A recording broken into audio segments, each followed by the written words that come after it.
tó sì jẹ́ pé ọ̀pọ̀lọpọ̀ àwọn èèyàn náà ni wọ́n jáde láti dìbò ń bẹ̀ bákan náà ní agbègbè Iléṣà East and West. Wọ́n ní àwọn èèyàn tètè tún jáde ń bẹ̀ ọ̀hún wọ́n tún yá jáde lọ́pọ̀lọpọ̀. Bolugbe, we have something that we have to share with people this afternoon. I have this is Channels Television, and Seun Okibaloye is interviewing. I think this is the Commissioner for Osun State. Let's listen to what they have to say. As they said, they have about 100 people in custody who have come from neighboring states of Ondo and Ekiti to disrupt the election for the past 1 month. So let's hear them. Let's hear what they have to say. How many people are in your custody right now? We have about 100. That are in your custody? Yes, I can get 100 because, you know, we have to. IG sent me to come and pacify and stabilize the states. So for the past 1 month, we've been going around picking them. Some people came from Ekiti, Ondo. You can name all sorts of ways just to come and disrupt this election. So we have them, some of them in custody. That I can guarantee Nigerians. Well, for today, how many people have you arrested? For now, none, because there's no reason for it. Can you give us an understanding? You said 5 minutes. Yeah. 5 minutes. But we are paying you. Nigerian people are paying you. You are speaking to the Nigerian people, sir. I'm working for Nigeria for the past 32 years. Yes. And you're doing very well. Thank you. So far that we know. But before you go, sir, give us an understanding about the issue of vote buying. And we are hearing, we're seeing this happening. Can you give, what are you doing to ensure? Have you recorded anyone? Yes, and we have captured here, somewhere in Ejibo. The polling booth? Yes, and money was seen. I will confirm from the CP Ejibo. Confirm who is the CP Ejibo for me. I will call him. So you're giving us assurance, no skirmish, no violence. This we go without any kind of violence. By the special grace of God. Thank you so much. Mr. Samet Taifo Rally, thank you so much. How many people are in your custody right now? Well, all right, that is it from Seun Okibaloye there. That's the Channel Television, should I say, presenter there. And also, Ike is the Commissioner of Police in charge of the 2026 Osun election, Mr. Erale Samuel Etaifo. That is who Seun Okibaloye has been speaking with, that you just listen to their voice right about now. And he alleged of some vote buying in some polling unit, even though the commissioner said that there have not been anything like that in that polling unit where he is right now. But Seun Okibaloye said that at least they saw some and they captured some that this has been happening. So mọ̀ pé a ti sọ̀rọ̀ nípa rẹ̀ lẹ́ẹ̀kan wípé àwọn kan gẹ́gẹ́ bá ṣe tẹ àwọn fọ́nrán kan sáwọn ará létí pé àwọn kan ń ràbò wọ́n ń tàbò àwọn owó tí wọ́n rí tí wọ́n kó sínú láínọ̀nù àpamọ́wọ́ àti bẹ́ẹ̀ bẹ́ẹ̀ lọ. Ó ti fojú hàn dín náà tẹ́lẹ̀ tó sì jẹ́ pé kò fẹ́ẹ̀ sírọ́ nínú nǹkan tí kọmíṣánná ń sọ nípa títa ìbò ríra ìbò eléyìí tó ń wáyé ní ìpínlẹ̀ Ọ̀ṣun. The commissioner is saying that there have not been any form of vote buying. So, he said he was sent there by the IGP to ensure that there is no form of any disruption for the election. And he said they have arrested like 100 people so far. But he said today, which is the election D-Day, there have not been any form of arrest. Wọ́n tá ti wá gbọ́ yìí kí láwàá sọ sí. Seun Okibaloye said, is the one that said they saw some people that are buying votes and selling votes. That's what he's saying. So what do you have to say about this? Damilare náà wà ní. Damilare. Ẹ kú àtúntò látàárọ̀. A dúpẹ́ lọ́wọ́ Ọlọ́run pé election yẹn, because àwọn èèyàn ti ń bẹ̀rù pé ó máa wà brutal, but with the situation tí nǹkan rí, a rí pé Ọlọ́run jẹ́ kó lọ ní ìrọwọ́rọsẹ̀. Ká dẹ̀ dúpẹ́ lọ́wọ́ gbogbo àwọn tí ọ̀rọ̀ kàn, bóyá iléeṣẹ́ ọlọ́pàá, àwọn àjọ elétò ààbò. Ṣùgbọ́n mò ń rí fọ́nrán kan nípa pé wọ́n sì tún rí àwọn kan tí wọ́n ń parade ara wọn gẹ́gẹ́ bí òṣìṣẹ́ àjọ INEC, pàápàá jùlọ ní agbègbè ìjọba ìbílẹ̀ Ayédáadé ní Ọ̀dẹ Òmu. Nǹkan tí lákòókò náà ó yẹ kí iléeṣẹ́ ọlọ́pàá fẹ́ rọ̀ wọ́n láti jẹ́ pé ibo ni ó ti ṣẹ̀ wá, because ó yẹ kéèyàn lè because ara nǹkan tó èèyàn gbọ́dọ̀ bójútó nìyẹn ní Ayédáadé, ìjọba ìbílẹ̀ Ayédáadé lọ́dẹ Òmu bẹ̀ yẹn. so ìyẹn jẹ́ àkọ́kọ́ nínú ọ̀rọ̀ bó ti jẹ́ pé àwọn ọlọ́pàá wọn ń ṣe takuntakun láti jẹ́ pé àti ìgbọ́ ẹni fọ́mọ̀ pé níbì kan wọ́n ti yìnbọn pa yẹn àbí bẹ́ẹ̀ yẹn kọ́ so a lù wọ́n lọ́gùn ẹnu bíbẹ̀ yẹn. Let's wait till when it's time for votes, counting vote, collation center. We pray it is each free. Let's just hope so. ṣùgbọ́n pẹ̀lú bí nǹkan ṣe ń lọ yìí ó fojú hàn pé àlàáfíà ó ń jọba ní ìpínlẹ̀ Ọ̀ṣun ó fojú hàn tó sì jẹ́ pé àgbà aládùúrà pé bẹ́ẹ̀ náà ni ó rí délẹ̀ títí dìgbà tán bá tó kéde even ìsìnkú. despite the brouhaha, there's tension everywhere, there's violence, there's this, people still came out en masse and they stood by their vote. Even in some polling units where it has been said that they were even people, I saw some videos just right now, some pictures where we have some elderly people, some women, they sat waiting for the INEC officials to arrive at the polling unit. ṣe rí kí àwọn ará Ọ̀ṣun wọ́n gbìyànjú torí kódà lórí àwọn ìròyìn gan lórí ayélujára ló báyìí pé a tún rí àwọn tó jẹ́ pé àwọn abarapá tí àwọn náà tún gbìyànjú láti jáde ṣùgbọ́n nǹkan kan tí èmi kò tún fẹ́ jẹ́ ká wò ni pé pẹ̀lú tọ́nà àtàwọn ìbáyìí ṣe jáde yẹn tí ó ṣe àkókò tí wọ́n fi sílẹ̀ pé lájẹpọ̀ máa fi òpin sí ìdìbò yẹn voting process tó jẹ́ bí aago 3 yẹn tó yóò bá ṣe é ṣe kí wọ́n sì sún àkókò yẹn síwájú because kò sí nǹkan tó ní kọ́ má lè make amendment yẹn within the time frame because àwọn tí wọ́n fẹ́ dìbò tí wọn ò bá lè fi láǹfààní ó tún lè fa after election issue tó jẹ́ pọ́n máa pa àwọn tó fẹ́ dìbò yẹn o ẹgbẹ́ báyìí ló fẹ́ dìbò fún wọn jẹ́ kí wọ́n ní àǹfààní sí àti dìbò nítorí time ni so eléyìí tí àwọn àjọ INEC ni mò ń try láti jẹ́ pé kí wọ́n gbọ́ eléyìí so that kán lè tètè gbé ìgbésẹ̀ kó má dìpọ́ máa dìbò àwọn èèyàn láti dìbò. Actually, we've talked about it because in some areas where they said that the electoral process was slow there, and that was because they have thousands of voters and they only have 1 beavers. So you can just imagine. And we got a call from Osho State where Mr. Oluwole was saying that he has been there since 9, and but as at the time he called, it was past 1, and he has not been able to vote. He has not been accredited, let alone of voting. So you can imagine that. So, and this is what has been going on concerning all the polling units that our correspondent MAKINWA and his crew have been, giving us information about concerning the election in Osun State. That people came out, even the disabled. And I saw some pictures on the social media now where we saw some disabled people, they were even given chance to come and exercise their votes also. Níwájú tèmi ìdá àwọn tí ó jáde láti dìbò tabaníkàwò láti inú ìtàn lọ́dún 2014 iye àwọn tó jáde láti dìbò wọ́n ní gbogbo ẹ̀ bẹ̀rẹ̀ sí ní wálẹ̀ títí dọdún 2022 wọ́n ní 53.3% ní iye àwọn tó jáde lọ́dún 2014 nígbà tó dọdún 2018 ó já wálẹ̀ sí 45.6%, nígbà tí ó fi dọdún 2022 ó já wálẹ̀ sí 42.2%. ṣùgbọ́n lẹ́nìí ìdá àwọn èèyàn tó jáde bó tilẹ̀ jẹ́ pé wọn ti ṣe àkọlédè ìdá àwọn èèyàn tó jáde, ṣùgbọ́n ó fojú hàn pé pẹ̀lú àwọn èèyàn tó jáde ó ti gbogbo àwọn ìjáwálẹ̀ tó ti ń débọ̀ àwọn tó jáde láwọn ọdún tó lọ ó ti wá já wá sókè padà ó ti gbéra. That is so people are getting àwọn èèyàn ti ń awareness, people are getting their right back. Wọ́n ti ń gbẹ̀tọ́ wọn padà. ṣẹ́rí lórí ọ̀rọ̀ tí Bolúgbé sọ yẹn ṣẹ́rí turnout àwọn èèyàn because mo ń follow bí nǹkan ṣe lọ torí ọmọ nílùú náà ń jẹ́ kó bàjẹ́ àti bẹ́ẹ̀ náà làánà ti wá so mo ń follow bí nǹkan ṣe ń lọ ní most especially àwọn méjì tí the 2 major candidates ìyẹn Ambo àti Adeleke àwọn méjèèjì wọ́n jẹ́ ní tìlú like kódà from torí mo ń try láti wo kí ni opinion àwọn èèyàn about each of the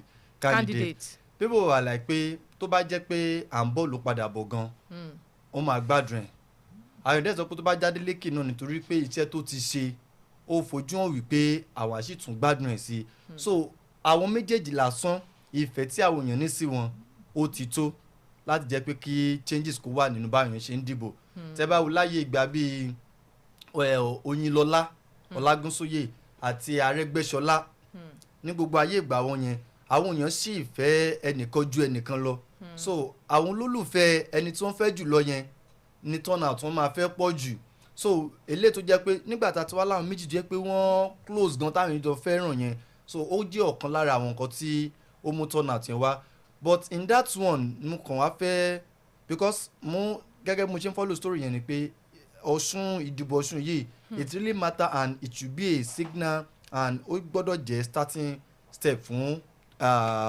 ìdìbò lọ́dún 2027 now how come tó máa jẹ́ pé ní polling unit kan tó ní over thousands of people tó máa jẹ́ pé bivas ẹ̀yọ̀kan ló wà ń bẹ̀ it's not ideal at all at least ó wá kéré tán wọn tiẹ̀ wá ní mẹ́ta because time frame tó máa fi dìbò ẹ ti mọ̀ pé wọn àwọn èèyàn ní time tó pọ̀ so ó yẹ kó ti lè calculate time pé okay o tá a bá sọ pé ìyẹn 1000 fẹ́ dìbò nísìnyìí tá a bá sọ pé wọ́n lo 1 minute which is tó lè jù bẹ́ẹ̀ lọ now ẹ wo iye hours tó máa consume ẹ wo accreditation ó yẹ kí àjọ INEC ti lè mọ̀ wípé kò lè work báyẹn so eléyìí ló fi jẹ́ pé against 2027 àjọ INEC ní iṣẹ́ ṣe láti má jẹ́ pé kí ọ̀fọ̀n kò fẹ́ fòrùnà gbá about materials àti àwọn èèyàn personnel and materials tó máa lò because ṣe mọ̀ pé election yẹn general ni so there will be much more àwọn èèyàn voters tó ń fẹ́ dìbò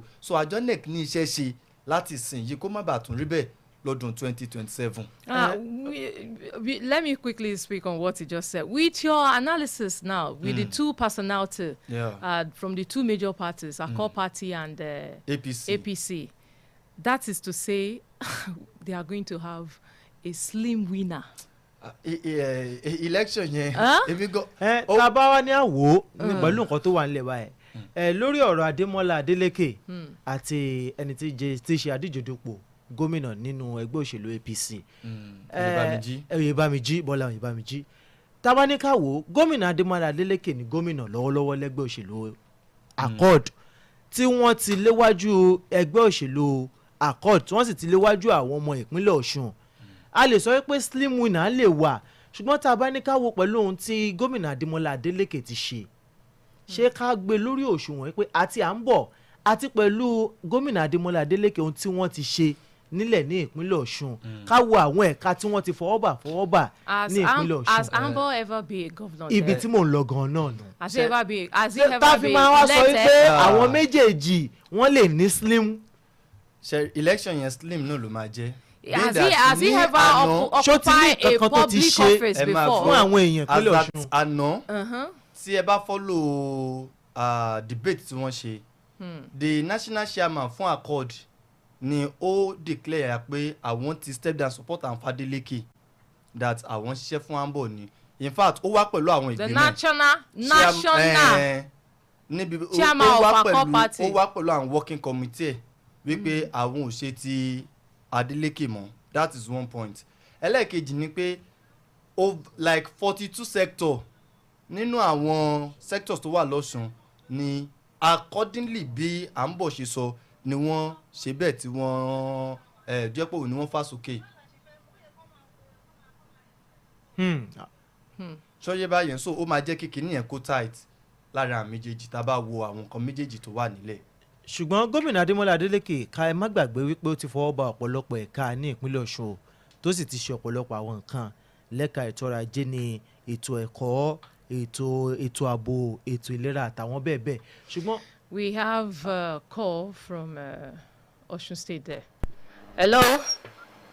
Hello, Omolola. I'm here. Yeah, ìkànnì JDN Radio 101.5 FM náà ni ẹ̀ tẹ́tí sí. A wà ní ìlú Iléṣà. Gẹ́gẹ́ bá ìsọ́lẹ̀ kan ó gbogbo nǹkan tó ń lọ náà la máa mú tó yín létí. Ní agbègbè IBL Second Gate, Unit 8, Iléṣà East, níwájú Brewery, ibẹ̀ la dúró síta wà yìí. Ọ̀pọ̀lọpọ̀ àwọn tó jẹ́ olùdìbò ni wọ́n ń complain tí wọ́n sọ wípé ẹ̀rọ bivas kan gbé wá fáwọn fẹ́yọkan ló ṣiṣẹ́. Wọ́n ní àjọ elétò ìdìbò pé aago 9 àárọ̀ òní wọ́n dé sí agbègbè ibi tí wọ́n ti fẹ́ dìbò.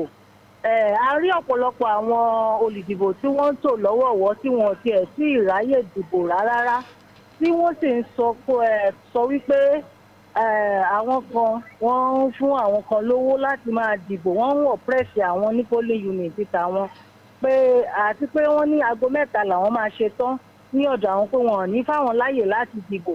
Adẹ̀rí àwọn tó wà ńlẹ̀ wọ́n tó bí ẹgbẹ̀rún kan tí wọn ò tiẹ̀ tí ì ráyè àti dìbò rárá lásìkò tá à ń sọ yìí. Òun náà la ní ká mú tó yín létí.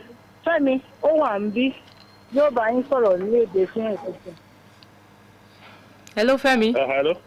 Hello. Go ahead. Yes, we are at Malaysia East, opposite Nigeria International Bureau. And one of the major challenges that they have at this polling unit is that they really have one big vast machine. And they have a number of voters waiting to vote.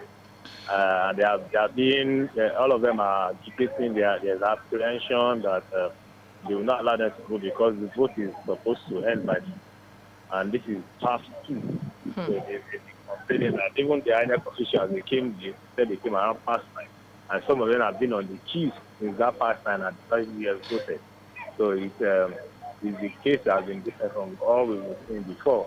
But now I think they are calling on the INEC officials that they should, if they can, probably bring another beavers machine for them so that they can speed up the voting here. But as it is, people are still agitating to cast their vote, and they pray that by the time it's 3 o'clock, they will extend it for them. But I said it's not in my hands; it is in the hands of the electoral officials.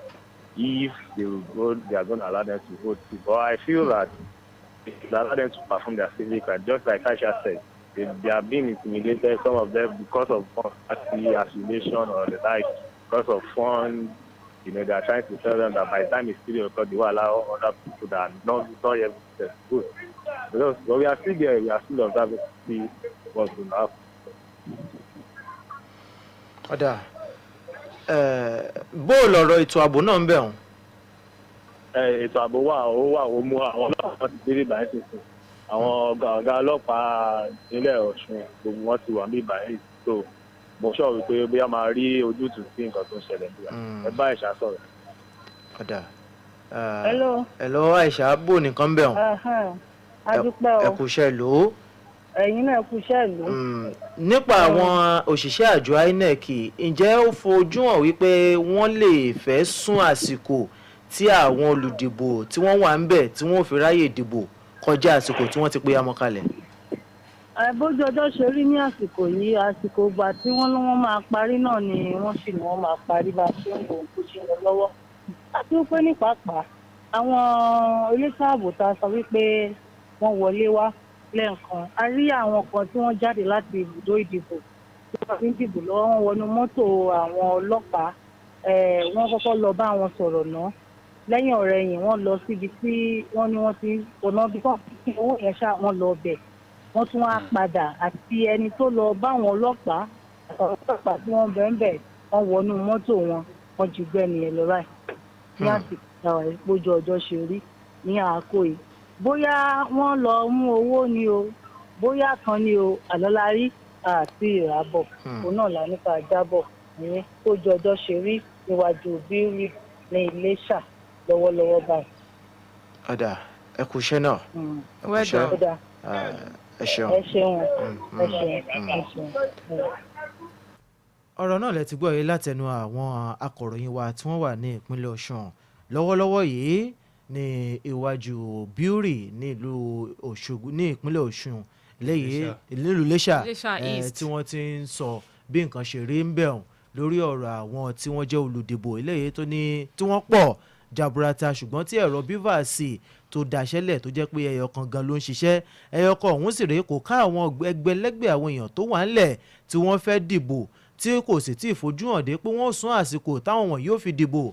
Wọ́n láwọn olùdìbò ọ̀hún náà ni wọ́n ti ń fapá jánu tí wọ́n sì ti ń sọ̀rọ̀ pé kí wọ́n fún àwọn láyè láti dìbò tó sì jẹ́ pé bí nǹkan ṣe rí òun náà lẹ ti gbọ́ lágbọ̀n bẹ́ẹ̀ bó bá tún ṣe ń lọ á tún máa jẹ́ kí ẹ mọ̀ bó lọ̀rọ̀ ṣe rí lápàdọ̀ tìrẹ́ mẹ́ o. As it's being reported right there from Osun State concerning the Osun election, Ilesha is right there at the IBL second gate in front of Nigerian Bureau. It was being said that there was so much people, so much voters, but the electoral process was so slow And the INEC officials made it clear to the voters that come 3 o'clock, that the closing exercise will come to an end. And they have a lot of people that are still unable to cast their vote. And this is part, you can see this has been major problems that are being complained. So many people, so many polling units have been complaining about, at least most especially from our correspondents that are right there at Osun State. Also, I have this in front of Punch newspaper that I want to vote. 55-year-old resident cries out after Beaver's facial recognition failure. And this is part of the problem now. I think this is what the government needs to do to at least find solution to this beavers problem, and then giving one beavers to a polling unit that has voters like thousands of people. You know, we have been talking about this, and I think the government really need to see to this. Though they said the election of Osun is just a test run, but this. We want to test lọ́jọ́ kìíní àná náà fún ètò ìdìbò ìpínlẹ̀ Ọ̀ṣun. But what will happen to those people now that we will not be allowed to vote come 3? Well, what is going to happen now? Can we call this election free and fair now? Or we should wait till. Lákòókò a lè pè ní free and fair because a máa gbọ́ pé bóyá dóòkò títò time tó máa sọ pé fẹ́ káàbùtà máa gbọ́ ballot snatching àbí wọ́n snatch ballot box here and there. Àdètí máa gbọ́ pé bóyá wọ́n tout wọ́n wá síbi àwọn talk pé political talk wọ́n wá ń dàbí kan room. So as at this time a ṣe lè pè ní free and fair. But the major free thing, and fair. How is it fair? Why time, some people have not been allowed to vote? Time ò tí tàn as of what nǹkan tá à ń gbọ́ lẹ̀. Bàbá sọ nípa free.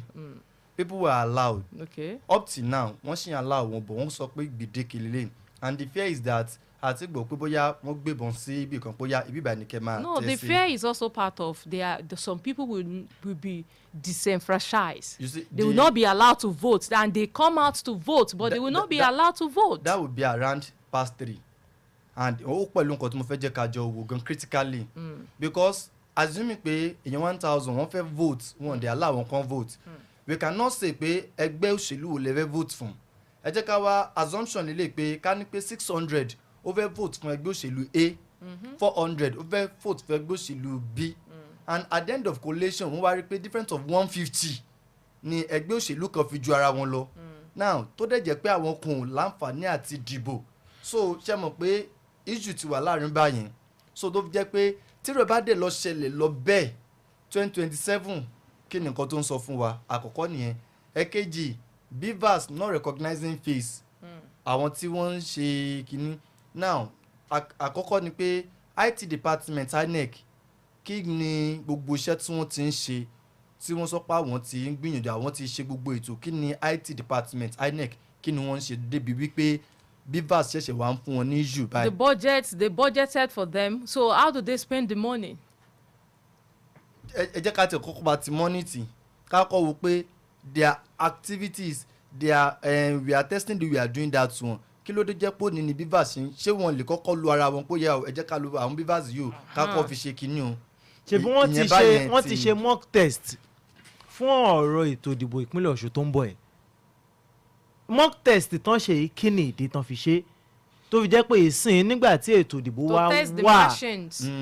Kí ló dé tó jẹ́ pé ní ìsìn nígbà tí ètò ìdìbò wa wà ni a ṣẹ̀ṣẹ̀ wá ń rí àwọn kùdìẹ̀kudiẹ̀ àti pé a rí àkọsílẹ̀ orúkọ àwọn tí wọ́n ti gba káàdì ìdìbò alálòpẹ́ pé wọ́n ó dìbò láwọn ibùdó ètò ìdìbò kọ̀ọ̀kan, wọ́n sì mọ iye orúkọ wọn bí ìlànà àti ètò tó bá dá tó bá wà pé ọ̀dà o fún àwọn ẹgbẹ̀rún kan yìí o ẹja gbé ẹ̀rọ beavers 2 3 lọ síbẹ̀ kí ètò ìdìbò lè yá, bí kan bá tiẹ̀ dáṣẹ́lẹ̀ á lè gbé mi á lè lò kejì á lò kẹta tí òfin ní jẹ́ pé a máa pa àwọn kan lára àti má dìbò táwọn kan sì dìbò táwọn kan ní ráyè dìbò. And in terms like this, should they have their IT operators or IT experts to be on standby in each polling unit?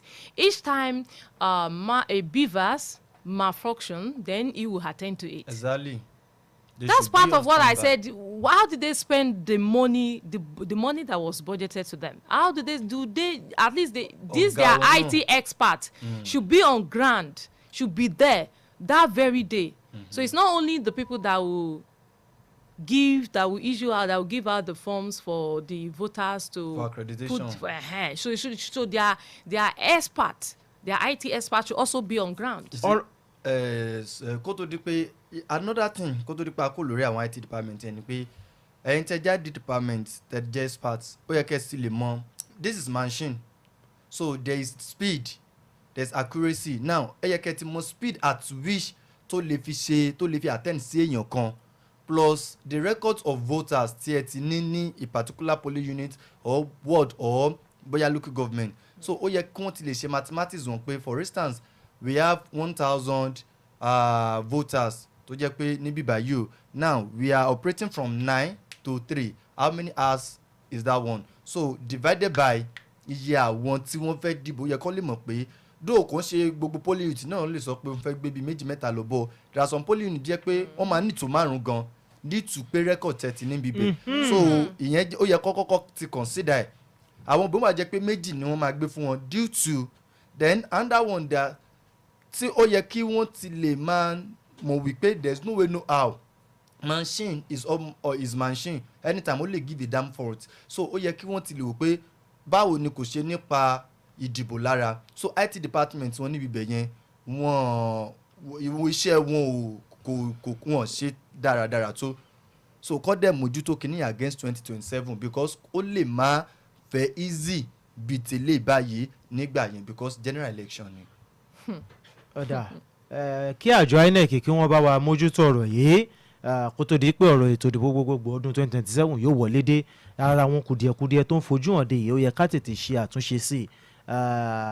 nǹkan tí mo tún fẹ́ ká wò nípa ọ̀rọ̀ ti àwọn ẹ̀rọ yìí yàtọ̀ sí ẹ̀rọ ti BVAS gan lójú ìwé ìròyìn ti Nigerian Tribune tí mò ń wò yìí wọ́n ní àwọn olùdìbò tó wà ní polling unit 3 ward 8 ní Ọ̀tà Ìfún ní agbègbè Ọlọ́rundá local government area nílùú Òṣogbo àwọn olùdìbò ń bẹ̀ wọ́n fa wàhálà díẹ̀ látàrí bóyá jẹ́ pé ballot paper yan àwọn ìwé ìtẹ̀ka tí àwọn òṣìṣẹ́ àjọ INEC kó wá wọ́n ní kò ju 1,178 ballot paper fún àwọn olùdìbò tí wọ́n ti forúkọ sílẹ̀ tó ń lọ bí 2,354 àwọn olùdìbò forúkọ sílẹ̀ 2,354 ní ẹkùn ìdìbò polling unit 3 ward 8 Ọ̀tà Ìfún Ọlọ́rundá nígbà táwọn òṣìṣẹ́ àjọ INEC ó sì máa kó ballot paper bọ̀ wọ́n kó 1,178 dání.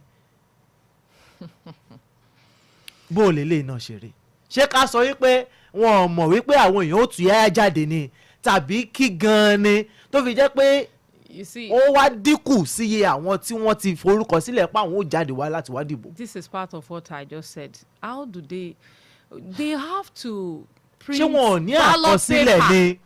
Ballot paper for crying out loud. Why should there be shortage of ballot paper on election day?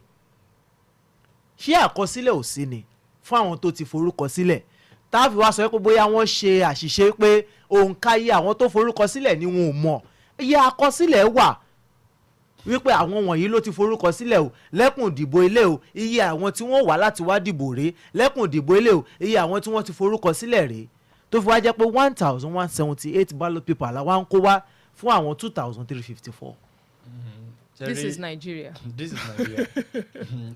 Though one thing tí òṣìṣẹ́ kẹ́ máa consider tá àjọ INEC lè fẹ́ máa consider tó dẹ̀ jẹ́ pé ó wrong ó ní pé wọ́n lè fẹ́ máa try láti economize fund pé táwọn bá ṣe extra ó máa waste but notwithstanding extra economize funds lọ́nà wo. ẹ farabalẹ̀ ohun tí mo sọ ni pé àjọ INEC there is no way gan wọ́n máa consider wípé okay káwọn kó má jẹ́ pé àwọn kan máa ná owó tí kò ní wà fully utilized so wọ́n lè rò pé in such a case kan fẹ́ máa economize fund now of which tó dẹ̀ wrong in a sense that pé tó bá jẹ́ pé 2,000 yẹn ló wà ní for instance gubernatorial nílé tó jẹ́ governor district ẹ jẹ́ ká sọ pé yẹn 2,000 ló wà l'Osun state kò sí nǹkan tó bad tẹ́ bá ṣe 2,050 which means ó ti sure wípé ó máa tó máa kárí tó túmọ̀ sí pé ó máa ṣe kí ni ó máa tó máa kárí now ẹ̀dẹ̀ tí wàá mọ àwọn accredited voter tẹ́tí mọ̀ pé wọ́n tó 2000 yẹn at least ẹ̀dẹ̀ ti ṣe 2050 kò ní sí ẹni issue wípé bóyá ballot paper dínkù àbí òdìkùn that's another question to ask INEC against 2027 because tí shortage bá wà báyìí á jẹ́ pé àwọn kan máa wà dìbà láti dìbò so number one ni pé owó tí wọ́n fún wọn ṣé kò tó láti fi ṣe ballot paper tí ó máa tó yà àwọn accredited voters ni so I think Professor Joash Amupitan wọ́n ní question láti down lọ́dọ̀ àwọn orílẹ̀-èdè Nigeria. I'm just seeing a video here now from BBC where they saw someone with a cash. Can we just play it for people to hear?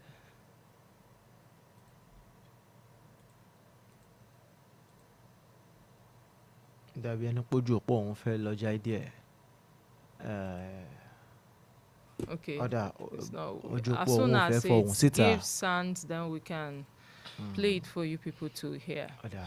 Okay, you can continue with your analysis. So bí mo ṣe ń sọ lọ Professor Joash Amupitan wọ́n láti wá sọ ìtàn bí owó tí wọ́n gbà pé ìjọba ò fún wa lówó tó tó ní o ló fi jẹ́ pé ìwọ̀nba owó tó fún wa òun náà ní bó concern tèmi sì ni pé 2027 general election it ó lè look so minute ó lè kéré pé mistake yẹn ó kéré ó máa easy láti correct but tí ó bá lọ repeat ara ẹ̀ ní ọdún 2027 pẹ̀lú bí nǹkan ṣe wà ó lè fa aftermath election ó lè fẹ́ wà disastrous tí wọ́n bá tètè ṣe correction nísìn number one ni pé IT department wọn báwo ni àwọn beavers ò ṣe ní fail báwo ni kò ṣe ní máa function tí wọ́n bá ní 100 kí wọ́n lọ wá substitute of another 40 pé at least out of this 100 o assume pé 30 máa function immediately ni wọ́n ti máa replace wọn and each personnel tó wà ní IT department must be standby at every polling unit so that tí wọ́n bá ní issue ibi tó bá ti replace yẹn wọ́n máa fix èmi lọ́wọ́ and there is nothing bad in kó jẹ́ pé wọ́n máa ní beavers machine yìí more than enough tó bá jẹ́ pé èèyàn mẹ́wàá ló wà ní kinní kan ẹgbẹ́ mẹ́rin síbẹ̀ iṣẹ́ máa tètè yá ni ní 2023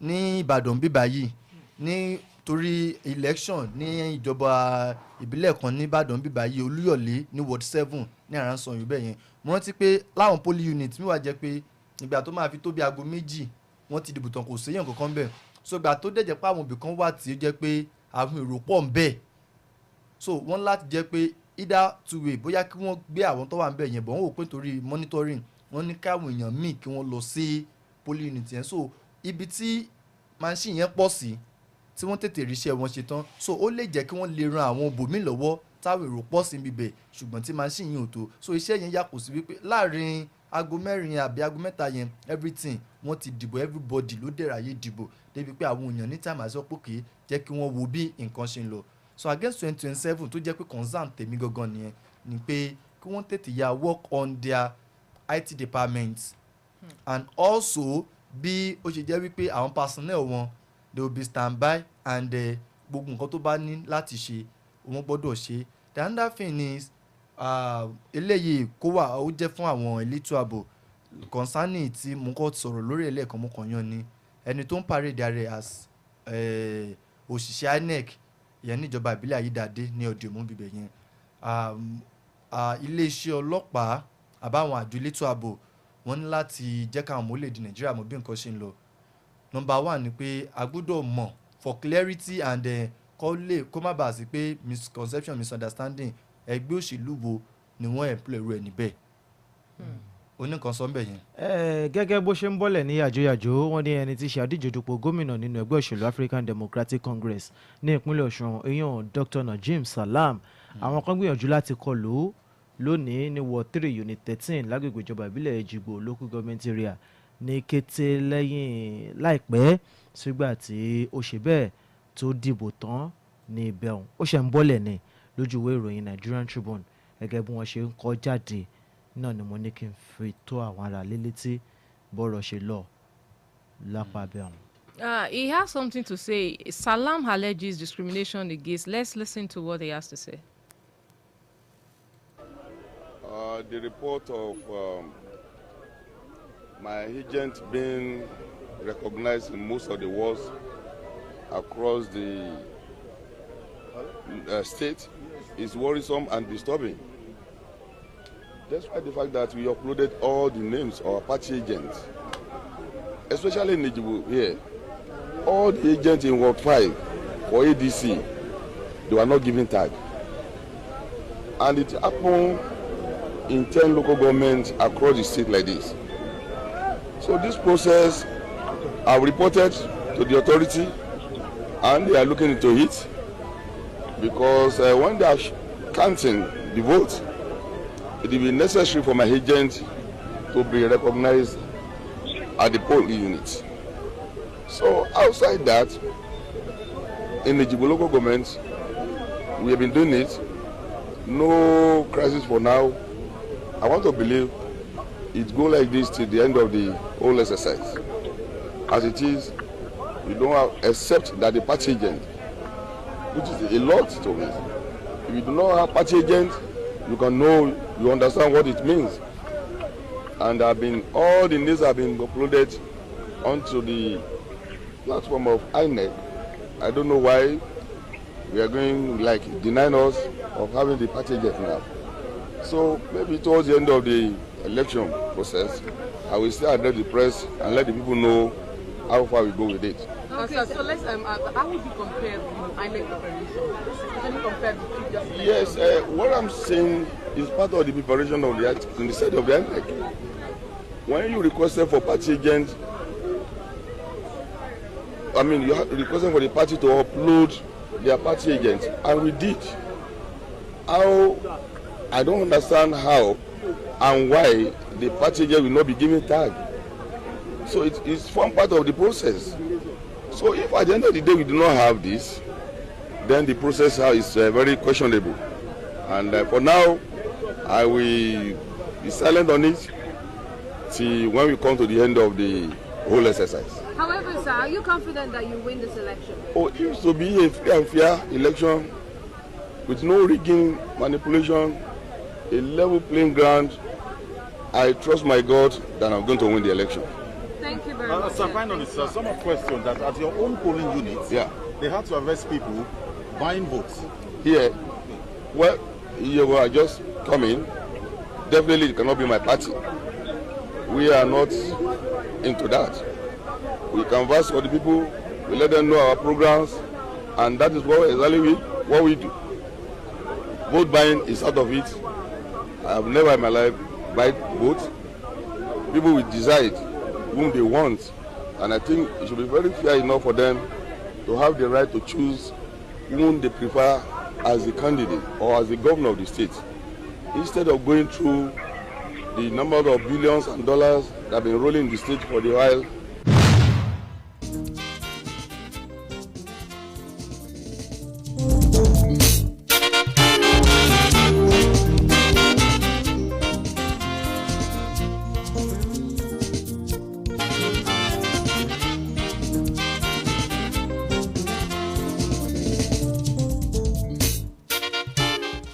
ìkànnì ẹlẹ́rọ àmì òjìjìn JDN Radio 101.5 FM náà lẹ́ ń gbọ́ yìí tá a mú wá fún yín bí nǹkan ṣe ń lọ ní ìpínlẹ̀ Ọ̀ṣun lórí ètò ìdìbò gómìnà tó ń lọ lọ́wọ́ ní ìpínlẹ̀ Ọ̀ṣun. Àwọn ibùdó ètò ìdìbò kan wà tó jẹ́ pé ìbò ti parí ń bẹ̀, bẹ́ẹ̀ ló sì jẹ́ pé àwọn kan wà tó jẹ́ pé àwọn èèyàn ṣèkún ń bẹ̀ bíbá tí wọ́n ń retí wípé àláwọn ó dìbò káwọn tó lọ ni. Bí nǹkan ṣe ń lọ náà nù táwọn èèyàn wa tó wà ní ìpínlẹ̀ Ọ̀ṣun tí wọ́n sì ti ń jábọ̀ fún wa lórí bí nǹkan ṣe ń lọ láwọn ibùdó ètò ìdìbò kọ̀ọ̀kan jákèjádò ìpínlẹ̀ Ọ̀ṣun.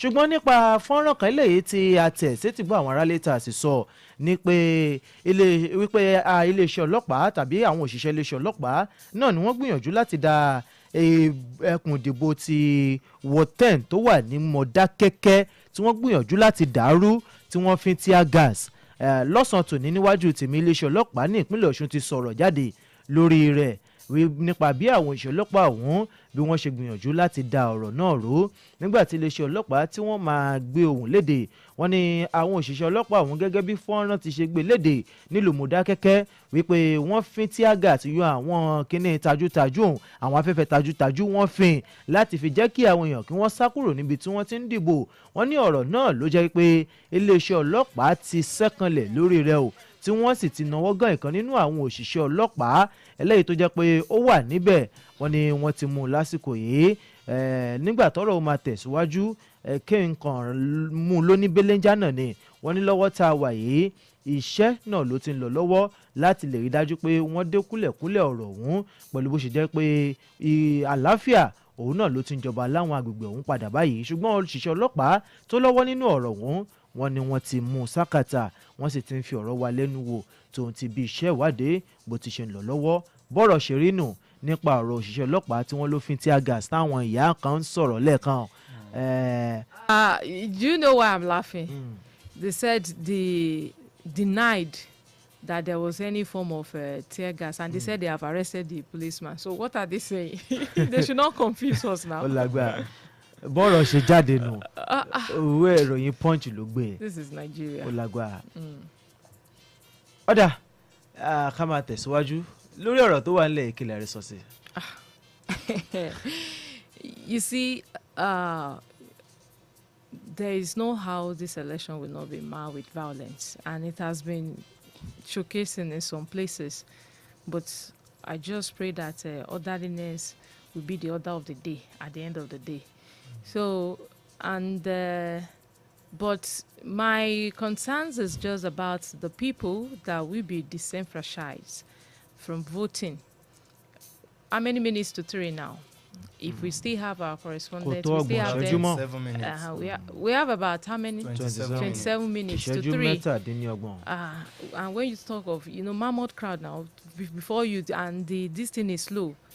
I don't know if, like you asked Aisha the other time, if the ANEC official, if they could, just expand or extend the time. If they can extend the time so that these people can vote. But fingers crossed. Concerning the ADC candidate, okay, that's not Dr. Najim Salam, as he alleged that 10 local governments, and they have 30 local governments. 10 local governments, there was no representative, no party agent. And he said the names, their pictures, everything was uploaded onto the INEC portal. What happened to INEC? Why is this party excluded? What happened? Is this intentional, or do we say it's just some kind of omission, or what do we call this? Should this happen in 2026? When are we going to, there was a time I was discussing with someone, I don't know if it's you, I said, we are not ripe for democracy in Nigeria. This is part of the problem. I said, I can give you millions of reasons why I can say Nigeria is not ripe for democracy. This is part of the reason. In 2026, you have 15, how many candidates? Just 15 candidates. And I believe each party, each candidate we have at least maybe how many party agents? I don't know. Tó bá jẹ́ ward. Sometimes only in each ward lo ma. So how many? 2, 3. 2, 3. So why should they be ADC? Why not APC? Why not a core party? Do you see what when I was discussing with OSHO the other time, I said maybe if we have competitions between these political parties, if we have them, if it should not just be the ruling party and the opposition party, maybe there will be less chaos, maybe there will be less violence, maybe there will be less vote buying. If we have competition among them, if there are many, okay, you say you want to, now as we have it, we have some party members, stepping down for other party members. To form a coalition, to join together. And we have some, I know as they are doing that, they are also, packing with them some street auctions as they are packing some good people, they are also packing some bad eggs among on the streets with them so that they can, you know, how to make that. But I don't know, should we continue like this in 2026, for crying out loud? Should we have a party, you know? And he said this is not the first time. This is so wrong. This is so wrong in 2026. And why he said 10 local government, that is to me, if we say if it's just one local government, we'll have said maybe it's an omission. But 10 local government, 10 good local governments, no party representative for ADC. Even kó jẹ́ one local government, this is Nigeria in 2026. I think ní àná àti àná. There's another one here. I call party agents, lament, arrest, and intimidation.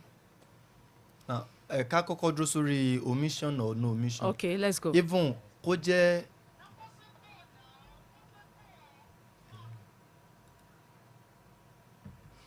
so ẹ jẹ́ ká gbọ́ nǹkan tí àwọn èèyàn wa tó wà lọ́sùn.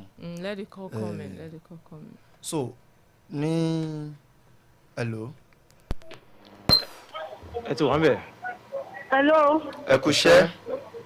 ó jàre a ṣì wà ní inú Iléṣà ní àsìkò yìí. bójú ọjọ́ ṣe rí ní àsìkò bíi tá a wà yìí ward 1 unit 4 la wà yìí. bákan náà ní òdì kejì ward 1 unit 5 ó kọjú síra wọn ni. láwọn ibì kan bẹ̀ wọ́n fẹ́ da ìbò rán. àwọn ẹgbẹ́ òṣèlú APC wọ́n intimidate àwọn accord. wọn ò jẹ́ kí wọ́n dìbò. táwọn ọ̀dọ́ náà sì ń bínú lọ́kọ̀ọ̀kan ìjejì. ìyẹn ní ward 1 polling unit 4 àbí. unit 5. Okay. ṣe àwọn elétò ààbò wá sí níbi ibẹ̀ yẹn ni. wọ́n ń bẹ̀. kí ni ipa tí wọ́n ń kó ń bẹ̀. wọ́n ń mójútó bí gbogbo ẹ̀ ṣe ń lọ náà ni. wọ́n ń ṣe àmójútó bí gbogbo ẹ̀ ṣe ń lọ ní agbọ̀n bíi tí wọ́n wà. bẹ́ẹ̀ la rí àwọn mọ́tò àwọn lọ́gàlọ́gà iléeṣẹ́ ọlọ́pàá tó ń lọ tó ń kọjá tó ń bọ̀. ṣùgbọ́n inú ń bí àwọn ọ̀dọ́ kan wà ń bẹ̀. inú ń bí wọn. wọ́n ní pé tí wọn bá ti jẹ́ káwọn tẹ̀ka fẹ́ tó wọ àwọn ń lọ lé. kí wàá ní akitiyan àbí ìgbésẹ̀ tí àwọn àjọ elétò ìdìbò tó wà lágbègbè yẹn tí wọ́n á ṣe. àwọn àjọ elétò ìdìbò àwọn náà jókòó wọ́n ń wòye. àwọn tó sì lọ ń bá wọn tẹ̀ka fún wọn ń lọ. And there are policemen around there. There are security men there. There are security men around there. More than 15, sir. More than 15. We have some police officers. Okay. Well done. Thank you very much.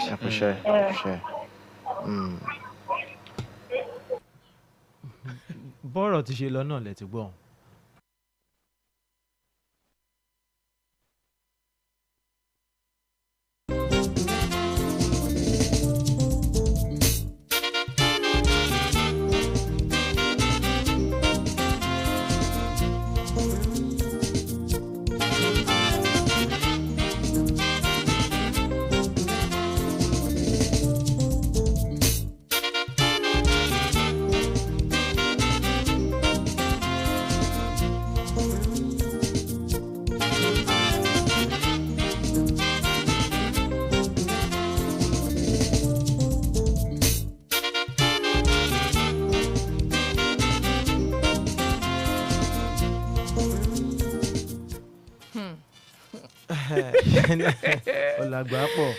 Nigeria, we AD.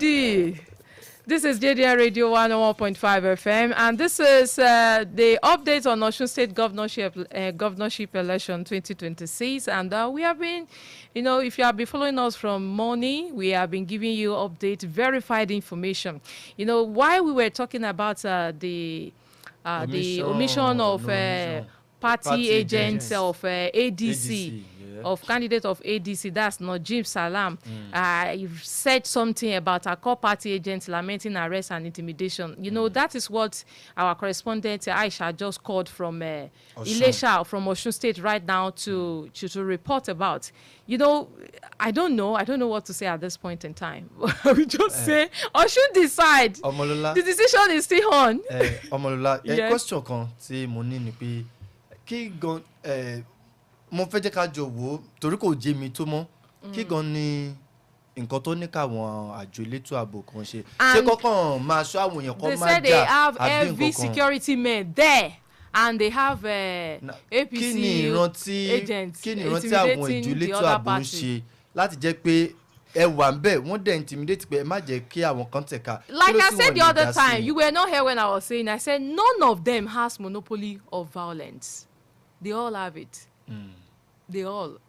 That is what is playing out. You know, there was a video of a lawmaker of our core party that was said was hired like 143 mercenaries in his house. Look at this now. What is going on? What is happening? Will these people be arrested? And policemen are there.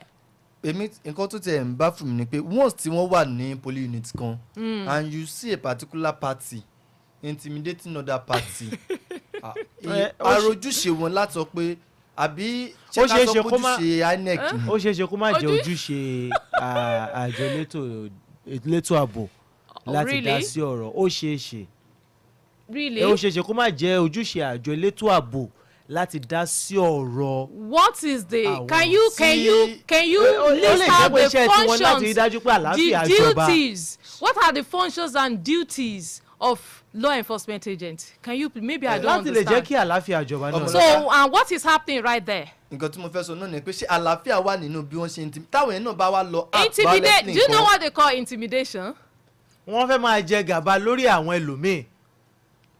tí àwọn náà bá act violently. Okay, let's there's another video here we have. Let's listen to this. láti máa mú àwọn pàtẹ́jẹ̀ tí wá ní pàdé báyìí o AIO ló kó security wá bí láti máa harass àwọn pàtẹ́jẹ̀ tí wá níbí AIO ló kó security wá bí o AIO ló kó security wá bí láti máa harass àwọn security wá níbí àwọn pàtẹ́jẹ̀ tí wá ní o AIO ló wá fọlọ́pàá kó wọn níbí o páàdì la wà AIO ló wá fẹ́ mọ fọlọ́pàá arrest àwọn security wá níbí báyìí àwọn pàtẹ́jẹ̀ tí wá níbí o gbogbo àgbáyé ẹ máa gbọ́ o AIO ló kó security káwọ́ o àwọn pàtẹ́jẹ̀ tí náà fẹ́ mọ gbọ́ o àwọn pàtẹ́jẹ̀ tí náà fẹ́ mọ mú i àwọn pàtẹ́jẹ̀ àkọọ́dù ni wọ́n ló ń dà láàmú níbi tá a wà yìí o àwọn pàtẹ́jẹ̀ àkọọ́dù ni wọ́n dà láàmú o àwọn pàtẹ́jẹ̀ àkọọ́dù àwọn ló ń dà láàmú níbi o AIO ló kó wọn wá o AIO ló kó wọn wá o olókó wọn wá o àwọn pàtẹ́jẹ̀ àkọọ́dù ni wọ́n dà láàmú yóò lè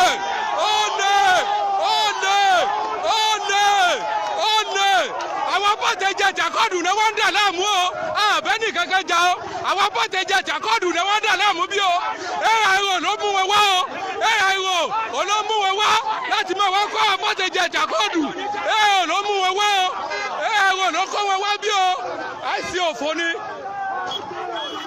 ẹ̀sì òfò àwọn pẹ̀lú yín ẹ̀sì òfò ẹ̀sì òfò bá jẹ́ máa rẹ̀ ṣe yẹn nù. So that is to let you know that, like I said, we'll give you verified information here. And that is what just played out. You know, our correspondent just, gave us that information, verified one, that the APC party there, they were, intimidating the other party, the Akko party agent. And we just saw the video now, which we just played out to you. And I could see in that video, I saw the Nigerian police force trust fund, the car that came. A picture. Thank you very much. You see? À ń sọ̀rọ̀ lẹ́ẹ̀kan pé ojúṣe elétò ààbò àti àwọn elétò ìdìbò wọ́n fẹ́ jọra bò wọ́n jọra wọn INEC àti policemen. Now nígbà tí Aisha ń report fún alẹ́ kan pé àwọn kan intimidate àwọn APC intimidate accord wọn jẹ́ kí wọ́n dìbò àyẹ̀dẹ̀ sọ pé àwọn máa lọ tán bá jẹ́ káwọn dìbò fẹ́ni tó wù àwọn náà wá sọ pé kí ni àwọn ọlọ́pàá àtàwọn àjọ elétò ààbò kí ni wọ́n ń ṣe tí wọ́n lè dá sí pé irọ́ ẹ mọ̀ para nǹkan tó wà ń bẹ̀ so ibẹ̀ láti ń sọ̀rọ̀ tó fi jẹ́ pé àwọn pé kí gan ni ojúṣe wọn now Bólúgbé ń sọ nǹkan lẹ́kọ̀ọ́ pé láti jẹ́ kí ètò ààbò kó wà now tábàwò nǹkan tó ṣẹlẹ̀ ń báyìí ṣé ó jọ pé àlàáfíà wà ń bẹ̀ yẹn kò sí àlàáfíà ń bẹ̀ mínìdà pé ní àárọ̀ yìí àbí lánàá ni wọ́n sọ pé about 30 commissioner of police lánàá ni à ń kà pé ni wọ́n deploy meaning that ó ní each of these local government tí wọ́n ní kí commissioner of police come máa supervise now ẹni tó wà ní domain yẹn èmi fẹ́ jẹ́ kí wọ́n lè wà question láti jẹ́ pé àwọn wo ni wọ́n wà ní polling unit 5 ní ward 4 ní ibi tí Iléṣà ń bẹ̀ yẹn tó fi jẹ́ pé wọ́n allow kí nǹkan báyìí máa ṣẹlẹ̀ because ó lè degenerate sínú conflict gidi tó máa di pé kọ́ máa bóyá wọ́n ń ṣàrà wọ́n ṣe anything nítorí pé ẹ jẹ́ kí wọ́n dìbò fún ẹni tí wọ́n fẹ́ ẹ wá ní àfi tó bá dìbò fún ẹni tẹ́yìn fẹ́ so táwọn èèyàn mú ń sọ question yẹn pé táyìn náà bá lọ act violence tó bá lọ respond. Even though it was not stated that they have to vote for their party but it's just like not when you're not allowing them. So táyìn náà bá lọ gbójú agan padà ṣe mọ̀ pé ó máa di pé chaos máa ṣẹlẹ̀ ń bíbẹ̀ so ṣégbà ni àjò elétò ààbò ṣẹ̀ṣẹ̀ fẹ́ dìde so eléyìí it's uncalled for ẹ wà níbẹ̀ kí ni iṣẹ́ tẹ̀ ń ṣe àwọn kan ní pé ó yẹ kó tètè dá sí i ni pé kò yẹ kó rí bẹ́ẹ̀ in fact presence wọn gan ó yẹ kí ó lè jẹ́ káwọn èèyàn mọ̀ pé àwọn gbọ́dọ̀ máa ṣerú abẹ́ ń bọ̀ ṣé ká sọ wípé wọ́n ti wà compromise ni tó fi lè jẹ́ pé wọ́n máa láǹkọ́ báyẹn in their open eyes like táwọn èèyàn dẹ̀ intimidate others tó dẹ̀ jẹ́ pé bó dẹ̀ ṣe wà yẹn tí if care is not taken 2027 náà wọ́n á ṣe jù bẹ́ẹ̀ lọ because tabawo NPF ó wà London federal power ṣẹ́wọ̀n bẹ́ẹ̀ so tó bá fẹ́ ṣe federal general election ṣe ní òkú wọn máa wà easy to compromise. and you know and this is one of the things why the reason I said maybe they should make INEC is just they just give them independent they are not independent. They are dependent. This is why I said we are not ripe for democracy. And I will also say, concern democracy or no democracy. You see, you know, why should it be the presidency to be the one to appoint INEC chairman? Constitution. This is part of the problem. Why should it be the president that will appoint IG? Constitution. That needs to be changed. Issue number one. That needs to be changed. You know, because as it is now, I don't want to sound somehow maybe I'm being biased, but with the way things are unfolding with this report that we have been getting so far, it's just as if they are answering to some party. Yes. Mo sọ kínú kan lẹ́ẹ̀kan pé one of the reasons tí mi ní fi gbà wípé àti right fún democracy is that every system of government either democracy either military even monarchy or whatever types of or any means of government téèyàn bá tá run ni pé àwọn èèyàn ni wọ́n run system yẹn the system is not the one faulty but àwọn tí wọ́n run náà no one 40 kí ló dé tó jẹ́ pé wọ́n amend the constitution tí wọ́n ṣe lè change ẹ̀ totally ní 2014 confab tó wáyé kí ni wọ́n ti execute nínú gbogbo àwọn meeting nínú gbogbo àwọn outcome confab. And more of the reason I say we are not ripe. We are not ready. Okay, what of tabani? We are not ready. What of tabani new sector of people tí wọ́n understand that humanity should be first. That's when we have them. That is when we have them. But is it this set of people? Okay, you just got my point. Is this the same set of people? And that's more of the reason why I said we are not ripe. One day, I'm arrived. Just imagine, you know, you can just see what is unfolding. An election just to this. Because you want to rule your people. Is it by force? You say if they want you, they will vote you. If they don't want you, you go your house. So must it be something that they must force people that you must do this and all this intimidation? You know, and I will not say, like I said, like I've been saying, I said none of them is clean. None of them Exactly. is clean. You know, if it were to be a core party on that happens to be the ruling party, they will also do same. And these have been repeating itself. It has been going on, and this have been repeating itself on and on, on and on and on. Okay, can we listen to this? Okay, we have another video. Let's see. Let's hear what this video is talking about. The materials, how has that been? Actually, this is my second place today at the first unit at the Baptist Day School.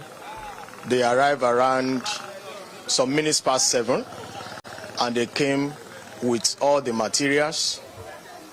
They allowed us to see all the materials before they started pasting the voters register on the wall.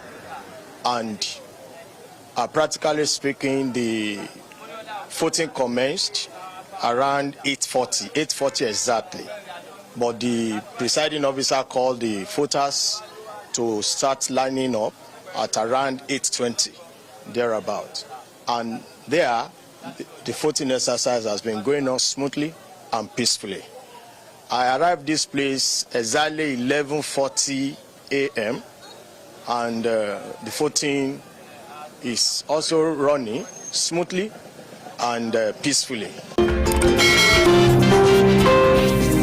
First of all,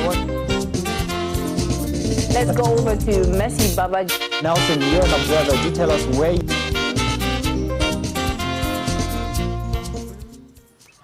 Ìkànnì JDN Radio 101.5 FM náà ni ẹ ti ń gbọ́ wá lórí bí nǹkan ṣe ń lọ ní àti ètò ìdìbò tí ó máa wáyé ní ìpínlẹ̀ Ọ̀ṣun. A lè dúpẹ́ lọ́wọ́ gbogbo ìyáralé tí ẹ ti ń tẹ́tí gbọ́ wá. Aago 3 ó kù ìṣẹ́jú 8 báyìí tó fi túmọ̀ sí pé gbogbo àǹbọ̀ ó ti fẹ́ dé bá báyìí ń pé àwọn tí wọ́n ti láǹfààní láti dìbò ṣé àjọ INEC dẹ̀ máa jẹ́ kó wọn lọ bẹ́ẹ̀ láì dìbò àkọ́kọ́ nìyẹn. Tó bá wá jẹ́ wípé ìdìbò gbogbogbò ní à ń dì, tó bá jẹ́ pé general election tó máa jẹ́ presidential ti àwọn ilé-ìgbìmọ̀ aṣòfin àgbà now tírú ẹ̀ bá tún ṣẹlẹ̀ ṣé àwọn èèyàn yẹn wọ́n kàn dẹ̀ máa lọ lé láì ní dìbò ni mo fẹ́ jẹ́ ká jọ wò ó wọ́n kàn máa àwọn èèyàn dẹ̀ máa wá láti àárọ̀ ó dẹ̀ máa wá di aago 3:00 àwa máa lọ lé kò dẹ̀ ní dìbò fún ẹni tó fẹ́ dìbò fún. nígbà tí àjọ INEC kò ti fi ohùn léde wípé àwọn ó sún àsìkò ìbò kò sí nǹkan tán fẹ́ ṣe ju pé kán máa lọ lé wọn náà lọ wọn ò ṣáà lè sùn síbi tí wọ́n ti fẹ́. And do we now call it fear? I was saying it the other time. Do we now call the election free and fair? The word free and fair kò really ní ṣe pẹ̀lú pé wọ́n dìbà wọ́n. Ibi tá a ti lè. Is it fair for you to leave your house early in the morning to say you want to go and vote? And you are not given chance to vote. Ọmọlọ́lá. Yes. Tẹ́ bá wo last polling unit tí wọ́n report fún wa wọ́n intimidate àwọn èèyàn bẹ́ẹ̀ níbi ibẹ̀ yẹn is not free and fair. Good.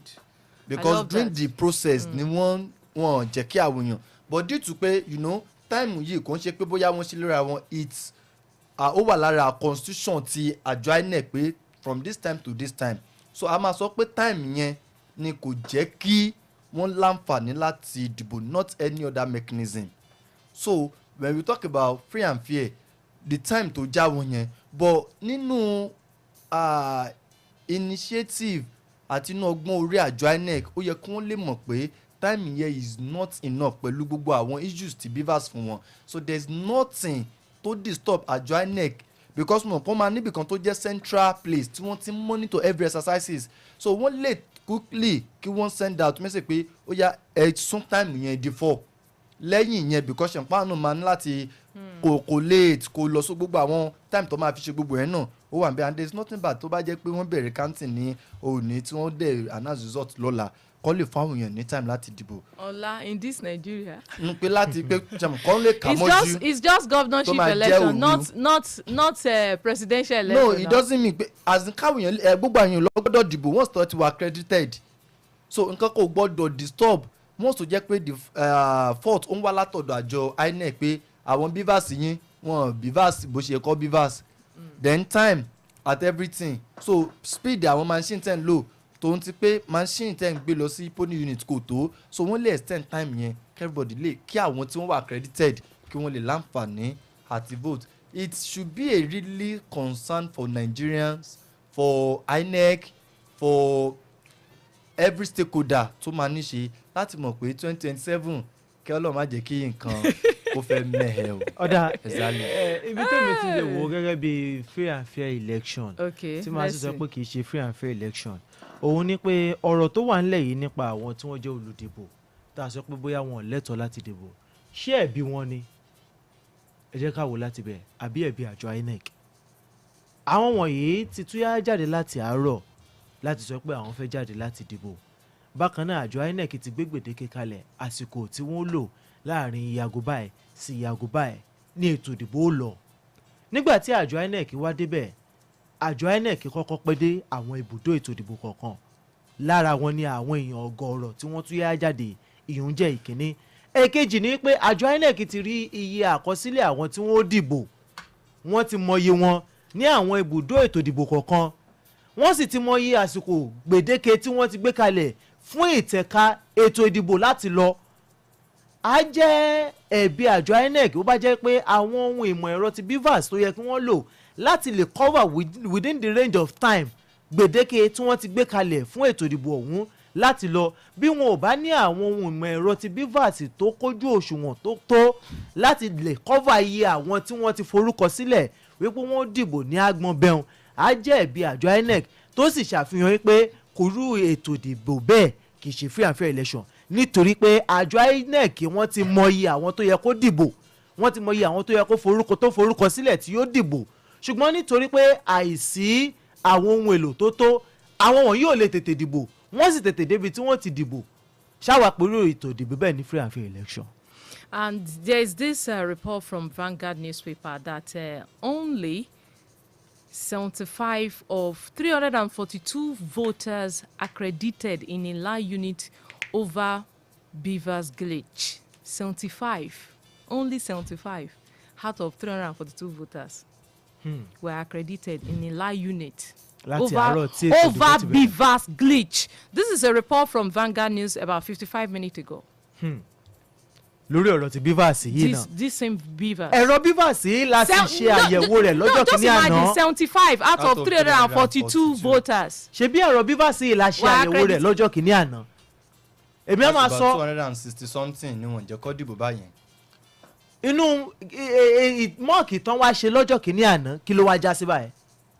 Mi bá la ṣe mọ́ọ̀kì àjọ INEC lọ ṣe mọ́ọ̀kì ní ìpínlẹ̀ Ọ̀ṣun. INEC need to answer some questions. Mọ́ọ̀kì tá a wá ṣe kí ló já sí kí làwọn nǹkan tá a ṣe lẹ́yìn tá a rí pé àwọn ẹ̀rọ BVAS yìí lọ́jọ́ kìíní àná ó daṣẹ́lẹ̀ ebi inú mọ́ọ̀kì ọ̀hún la ti rí pé àìpẹ́ ìgbà tí wọ́n ní wọ́n bẹ̀rẹ̀ mọ́ọ̀kì tí wọ́n ṣe ni àwọn nǹkan wọ̀nyí bẹ̀rẹ̀ sí ní daṣẹ́lẹ̀ náà bẹ̀rẹ̀ sí ní paná kí làwọn àjọ INEC ti wá ṣe láàárín ìgbà yẹn sí òní tí ètò ìdìbò ìpínlẹ̀ Ọ̀ṣun tó ó fi wáyé a jẹ́ pé wọ́n ṣe ọkọ̀ lórí àwọn ẹ̀rọ BVAS náà nù àbí kí la fẹ́ sọ nípa rẹ̀ lórí ọ̀rọ̀ tó wà nílẹ̀ ní ìpínlẹ̀ Ọ̀ṣun tó fi jẹ́ pé 75 nínú ogun ẹgbẹ̀lẹ́gbẹ̀ àwọn èèyàn tí wọ́n fẹ́ tẹ̀ka òun ni wọ́n wà láǹfààní àti ṣàccreditation nípínlẹ̀ Ọ̀ṣun lónìí. So should where like this Hila unit now that we just read out from Vanguard newspaper and where the electoral process is being marred by violence, should they reconduct election there? Do you think they should be reconducted? The election. Only election tí wọ́n lè ṣe bẹ́ẹ̀ wọ́n lọ máa ń pè ní by election. I know. By-election is when they dies or resigns or when there's a vacant. And that's why I say, can they, for these people now, these people have been disenfranchised. Àjọ ìlú máa dá yẹn based on the constitution. But nǹkan tẹ́mi fẹ́ tẹ̀ lásán ni pé kò lè possible because wọ́n ti ní constitution wọn so wọ́n máa count ẹ̀ sórí pé ó ti lọ náà nìyẹn of which tó jẹ́ a very dirty slap lójú àjọ INEC. Now láti assume pé glitching yẹn ti ń wáyé láti nǹkan bóyá ẹ jẹ́ ká sọ pé kó tètè wáyé kó wá wáyé ní nǹkan bí ọwọ́ aago kan láàrin aago kan yẹn tó fi the time tó ń report nísìn kí ló dé tí wọ́n ṣe communicate àwọn INEC personnel tó wà ń bẹ̀ kí ló tí wọ́n ṣe communicate sí anybody responsible pé àwa ní glitches níbí báyìí o wọ́n dẹ̀ tètè gbé èmi wà fún wọn number one nìyẹn lára nǹkan tá a ti ń sọ lẹ́ẹ̀kan pé àwọn IT experts wọn gbọ́dọ̀ wà on ground ká sọ wípé bóyá wọ́n bá put measure náà síbẹ̀ ṣe hàn pé ó ṣe kí wọ́n refix on time. Now the fate of àwọn tí wọ́n fẹ́ dìbò àti ibi tí wọ́n fẹ́ dìbò fún kí ni fate wọ́n fẹ́ já sí, that's number one. Number two, ṣé àwọn èèyàn lè gbàgbọ́ nínú result tó bá jáde fún bí àpẹẹrẹ nísìnyí kọ́ wá sọ pé ẹgbẹ́ òṣèlú A ló win tàbí ẹgbẹ́ òṣèlú B. Now tí àwọn èèyàn bá fẹ́ sọ̀rọ̀ nísìnyí wá wò pé òkè o out of àwọn tó ń fẹ́ dìbò ó dídí 1000 yẹn ní ẹ jẹ́ kó dìbò tó bá sọ pé gbogbo 1000 yẹn ẹgbẹ́ òṣèlú A àbí ẹgbẹ́ òṣèlú B ní ńkọ́. Ṣé mọ̀ pé ó lè fa nǹkan tó máa gbéra wọn lọ sílé ẹjọ́ lónìí lọ sílé ẹjọ́ lọ́la tó wá máa fi fa ọ̀rọ̀ falẹ̀. Ló fi jẹ́ pé nínú gbogbo bodies lórílẹ̀‐èdè Nàìjíríà when it comes to government àjọ INEC kò ń ṣe àjọ kékeré kan tó jẹ́ pé èèyàn kan gbọ́dọ̀ fọwọ́ yẹpẹrẹ àbọ̀wọ́ tí ò nítumọ̀ because àwọn gan ni wọ́n ń decide lálùfẹ́ sọ pé wọ́n fẹ́ máa ní decision ọjọ́ ọ̀la orílẹ̀‐èdè lọ́wọ́ because tí activities wọn tó bá ti lọ tako nǹkan tó yẹ kí wọ́n ṣe ó lè fi ọjọ́ ọ̀la sínú ewu. Ló fi jẹ́ pé tó bá jẹ́ pé wọ́n sì need more investment sí ẹ̀ka yẹn by my own opinion ni tó bá jẹ́ pé investment sí ẹ̀ka yẹn ló máa jẹ́ kí wọ́n lè wà kí múṣemúṣe wọn kó lè dà múṣemúṣe ìjọba gbọ́dọ̀ see to it because this is uncalled for. Why odidi just 75 out of 342 and this is some minutes to it is already past 3. It's past 3. ẹ jẹ́ ká tiẹ̀ tá a bá ní ká béèrè lọ́wọ́ ara wa ṣe láwọn ibùdó ètò ìdìbò yìí lórí ọ̀dọ̀ ti BVAS kò ṣe BVAS yìí ṣe àwọn ohun ìmọ̀ ẹ̀rọ BVAS ẹyọ kan ṣoṣo dondo ló yẹ kó máa wà láwọn ibùdó ètò ìdìbò ni kí ló dé tí ò sí àwọn sub tá a lè máa lò tí ẹyọ kan tá a bá rọ̀gbọ̀kú lé pé yóò ṣiṣẹ́ tí ó bá dàṣẹ́lẹ̀ tó pọ̀ ṣàyèdè dàṣẹ́lẹ̀ lójú ọ̀nà kí ló dé tí ò yẹ kó sí àwọn sub tá a ti pèsè wípé bẹ́lẹ̀ bá tiẹ̀ dàṣẹ́lẹ̀ o ẹyọ kan tá a gbé fún ibùdó ètò ìdìbò yìí ó dàṣẹ́lẹ̀ o a lè sáré mú mi ní pápápá tá a fi sáré replace tó fi jẹ́ pé ẹyọ kan ló ń wà láwọn ibùdó ètò ìdìbò yìí tó tún wá ń dàṣẹ́lẹ̀. Mo ti sọ nínú ọ̀rọ̀ lẹ́ẹ̀kan pé kò mú ọgbọ́n dání at this age tá a wà kó jẹ́ pé ẹyọ kan máa gbé lọ sí ibùdó because machine is always machine. Nígbà míì àwa náà lè gbé mọ́tò jáde tí ò ní fún wa lẹ́ni sign pé ó lè break down but lójú ọ̀nà ó dẹ̀ máa break down meaning that at any time ni machine lè ní fault. Kí ló dé tí wọ́n rò yẹn mọ́ òun ló fi jẹ́ pé mo sọ pé ibùdó mi wà tó jẹ́ pé wọ́n lè gbé 5 wọ́n lè gbé 3 wọ́n lè gbé 2 lọ síbi bẹ́ẹ̀. That's number one. Then number two nǹkan tí mo wá fẹ́ jẹ́ ká wò nínú ọ̀rọ̀ yẹn ni pé àjọ INEC gbọ́dọ̀ mọ̀ wípé no matter what machine will always be machine so wọ́n gbọ́dọ̀ ti ní nínú ọkàn nísìnyí pé machine àbájẹ́. Then nǹkan kan wá fẹ́ jẹ́ ká consider ṣe pé wọ́n sọ kinní kan pé kò ń ṣe only machine kan ló máa lo machine and paper ní pé bòmí wọ́n máa torí network tẹ́bá rántí gbà tí wọ́n ń debate ìgbà yẹn tí wọ́n kọ́ fẹ́ introduce pé kó jẹ́ pé ká máa lo electronic means nìkan wọ́n ní both electronic means and traditional means ìyẹn paper náà ibi tó ti ní glitches yẹn kí ló tí wọ́n lè sáré substitute kọ́ máa lo paper. Please, can you please hold your thoughts? Let me quickly read out this update concerning the Osun election 2026. As it's been said that vote sorting begins at Oshogbo polling unit. Vote sorting and counting have commenced at polling unit 22, located at the open space beside the integrated power project in Atoji, Oshogbo local government area. The polling unit is under registration area 5 with local government code 29. Officials, like I saw in the picture, officials have begun sorting the ballots cast by voters as the counting process gets underway. So we'll keep you updated when we'll get calls from our representatives, our correspondents live from Osun. They will give us updates about that. Yes, at Oshogbo. Yes. So, okay. Mo máa padà wá sórí bọ́n ti ṣe bẹ̀rẹ̀ bò náà ohun tí mò ń gbìyànjú sọ ni pé nígbà yẹn tí Nigerians were debating that okay o kọ́ máa lo electronic means o nǹkan máa lo paper but nǹkan tí wọ́n sọ ni pé wọ́n máa adopt the two methods should in case pé àwọn ibi tí network bá ti dà ìgbà yẹn network tẹ̀ là ń sọ pé torí àwọn rural areas tó jẹ́ pé network lè máa okay wọ́n máa lo paper bẹ́ẹ̀. Now nígbà tí wọ́n wá English kí ló dé tí wọn ò lè ṣèṣe máa ṣe àmúlò paper àbí níbi tó ń ti pa àwọn èèyàn pọ̀ tó dẹ̀ jẹ́ pé one beavers machine kí ló tí wọ́n ṣe ní ó yá ẹ̀yin kan ẹ̀yin tẹ̀ wá ń bí ẹ bọ́ síbi ẹ̀yin tẹ̀ wá ń bí ẹ bọ́ síbi ẹ máa lo kíní ká fi máa compliment ẹ̀ ń bí báyìí o. Let's use manual. Ṣé training fún àwọn personnel yẹn ni ò tó ni àbí kí ni wọ́n get wrong. This is why I say we are not right for democracy. See, we are right. You just gave a point now. Yes. You just gave a point. You know I told you. I said we are not ripe. Àwa èèyàn la wà ní system yìí. For instance now. Oh God. I can think of this and bring it up right now. So meaning that pé tó bá jẹ́ pé mo wà ń bẹ̀ ni I will have called àwọn tó bá pé hello sir hello my anybody tó bá wà tó bá jẹ́ pé mo wà ń strable sí ibi báyìí beavers wa ò ṣe dáadáa. Can't we use paper tá a ti máa ń lò tẹ́lẹ̀ ni ẹ jẹ́ ká lò tó pàwọn èèyàn pọ̀ níwájú wa o mi ò rò bóyá a ti fẹ́ rí situation. Please hold that on. Let's play this video for people to hear too. Orúkọ yín mà. Orúkọ mi ni Adé Ọ̀fọ̀lásádé. Ó jẹ́ ká kọ́ọ̀dù òdìbò láàrin yóò. Sọ́ọ̀rì. Emúdání mẹ́rin náà. Ó jẹ́ ká kọ́ọ̀dù àti òdìbò rárá ní wọ́ọ̀dù náà yunifásitì.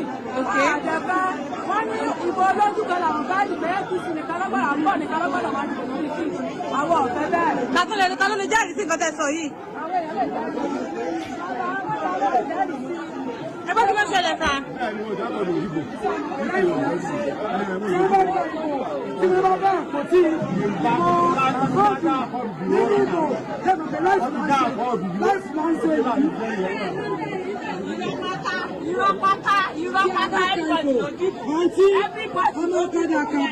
Ẹ máa rí pé àkọọ̀dù pọ̀ so láti là ń ṣe ìbò ń lọ wọ́n rọ́wọ́ ní àtìlẹ́wọ́ tìrìtìrì àní pọ́blẹ́mù kankan Amos Kìlá náà lórúkọ mi party agent APC àdìbò lálàáfíà àní pọ́blẹ́mù àní pọ́blẹ́mù.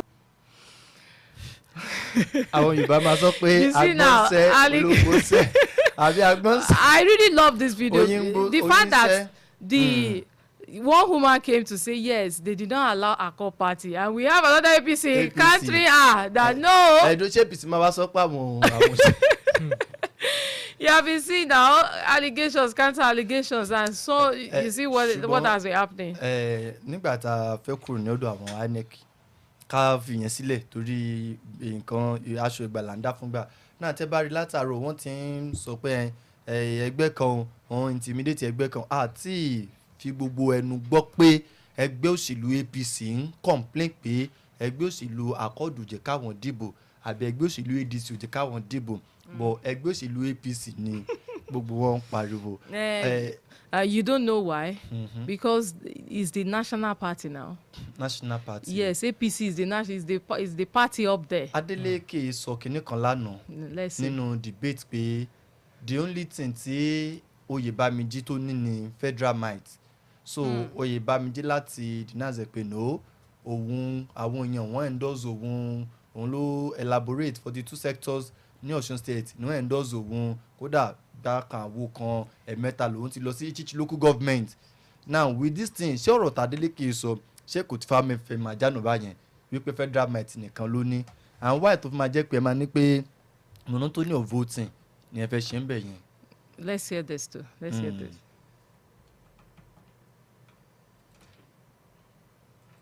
Can finally. Yeah, good morning. Yes, you have cast your vote. What is your observation about the process so far? So far, the turnout is large. I'm very impressed. The security are in charge, and you can see that everything is running smoothly without any kiosk or crisis. So we are happy that people can finally cast their votes without any threat or anyone harassing them. What about the beavers, sir? What is your observation about the beavers? Yeah, the beavers is working well here, right here that I've witnessed. It's working well, and we are fine. The voters are fine. They are smiling. Everybody is happy because this is all they want, to have a chance to vote without any harassment and elect the leader of their choice. Finally, sir, as the voting continues, what is your message to residents of Osun State? My message to residents and people of Osun State is to come out in their numbers, vote peacefully, without any harassment, intimidation, or anyone trying to influence their votes. We want a peaceful election. We want Osun to move to greater heights. We are ready, the people are ready, and today the people will speak with their votes. Thank you. That's the voice of the APC deputy governorship candidate, Are Engineer Benjamin Kayode Adereti, after he just cast his vote. So that was what he has to say. Mo ti ń try láti fẹ́ wò pé ta lẹni tó ń sọ̀rọ̀ yìí because tí látàrò tẹ́ bá rí àwọn tí wọ́n bá ń commend the process of election of Osun ẹ lọ wo larger percentage APC ni wọ́n mo rí confidence àti calmness tẹ́ni yẹn fi ń sọ̀rọ̀ mo pa ó dà pé kìíní favour wọn wípé everything bivas o because ẹni tó béèrè yẹn psychologically when you see there is something behind the question ìbéèrè tó béèrè yẹn kankan wà lẹ́yìn ẹni so for saying it's working perfectly well kí ló dé tó fi ń ṣiṣẹ́ lọ́dọ̀ wọn dáadáa tí ò ṣe lọ́dọ̀ àwọn ẹlòmíì then ṣé àwọn náà mọ̀ pé wọ́n nífẹ̀ẹ́ sọ ni pé intimidation no intimidation but now we can see cases and videos of intimidation in some polling units so èmi náà ti ń wò pé ẹni tó ń sọ̀rọ̀ yìí ta ló fẹ́ jẹ́ náà because kò lè jẹ́ ará ìlú kó jẹ́ ọmọ Ọ̀ṣun bẹ̀ yẹn kí wọ́n fẹ́ sọ bẹ́ẹ̀.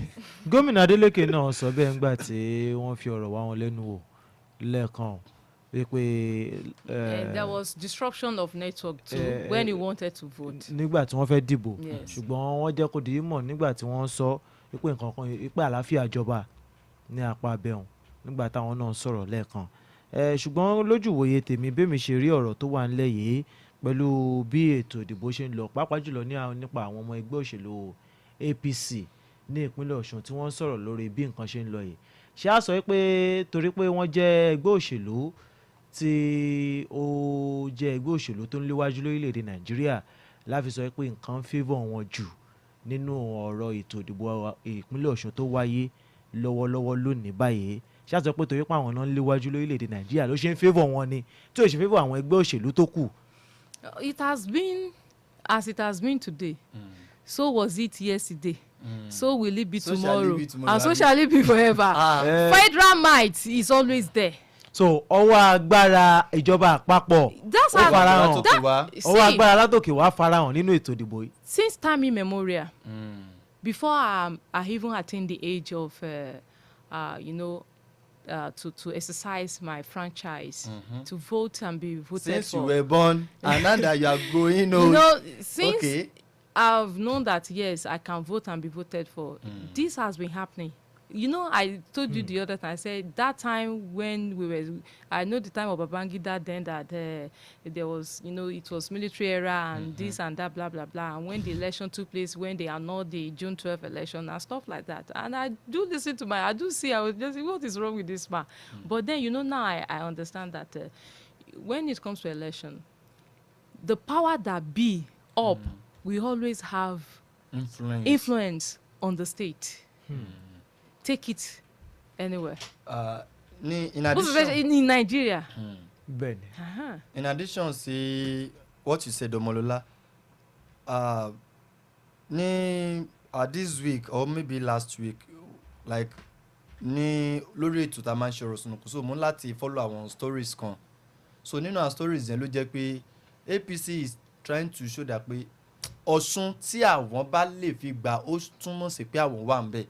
But tó bá jẹ́ pé àwọn struggle fún Ọ̀ṣun pé àwọn tó wá ṣe kínní àwọn tó wá rí gbà jẹ́ pé 2027 yẹn máa fẹ́ wà difficult. So they will need APC that they want that if they are able to pé Ọ̀ṣun tó bọ́ sáà lọ́wọ́ ó mì pé àwọn ní grip. But táwọn bá fi lose á mì pé 2027 yẹn and láti tún ìrísà so láti má jẹ́ kí assignment àti stress wọn pọ̀ lọ́dún 2027 there will be much influence. That's why they have to 30 commissioners in Osun State. If just for God. tó bá máa jẹ́ pé ó nídìí kó ju bẹ́ẹ̀ gan lọ mo sọ fún yín lẹ́ẹ̀kan pé NPF under federal law INEC á mọ̀ pé independent body ni wọ́n. Could you please hold that thought? We have the video of the ADC candidate Najim Salam about his attack. So he has something to say. Let's listen to this. Even attack me. That long was to attack me, my personality. It is because of my strategic movement from that area that make it impossible for him to attack me. Of course, then my people, my security people, they protected me to get out of the area. So it's not a small thing, it's a big thing.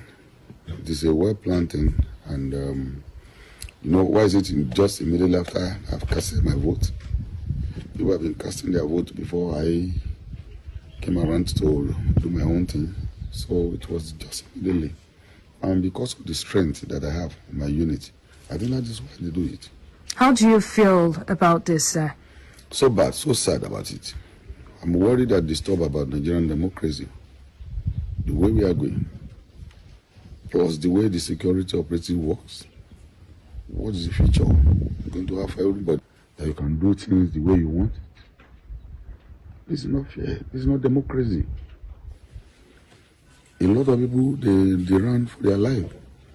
I wish you have the pictures, the captions. You can show it.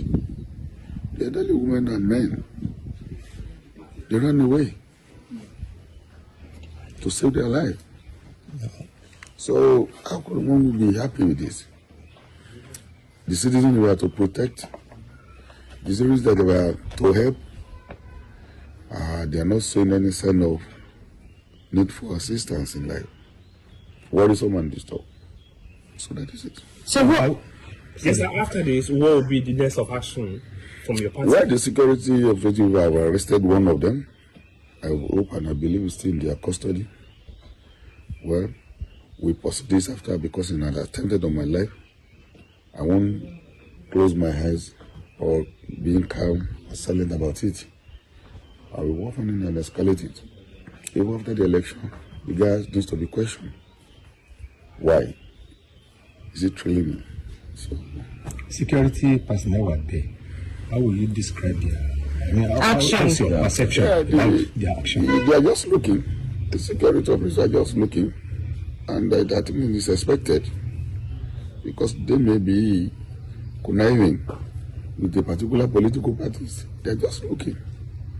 So, and that is why sometimes people take laws to their hand and do things, and that is how we normally have crisis in our society. Thank God I escaped the attempt. If we really want to protect the democracy that we are yearning for, it's not the way to go. People are being denied. This is not election. It is a selection. You want people that want to be in power, then you select them. That is exactly what they are doing. We appeal to whoever that want to care and listen to it. This is not the way. You are in power today, you will not be there tomorrow. What legacy are we showing them? Which direction are we giving to the people? Those that are coming behind us. This is not the way to do it. Thank you very much, sir.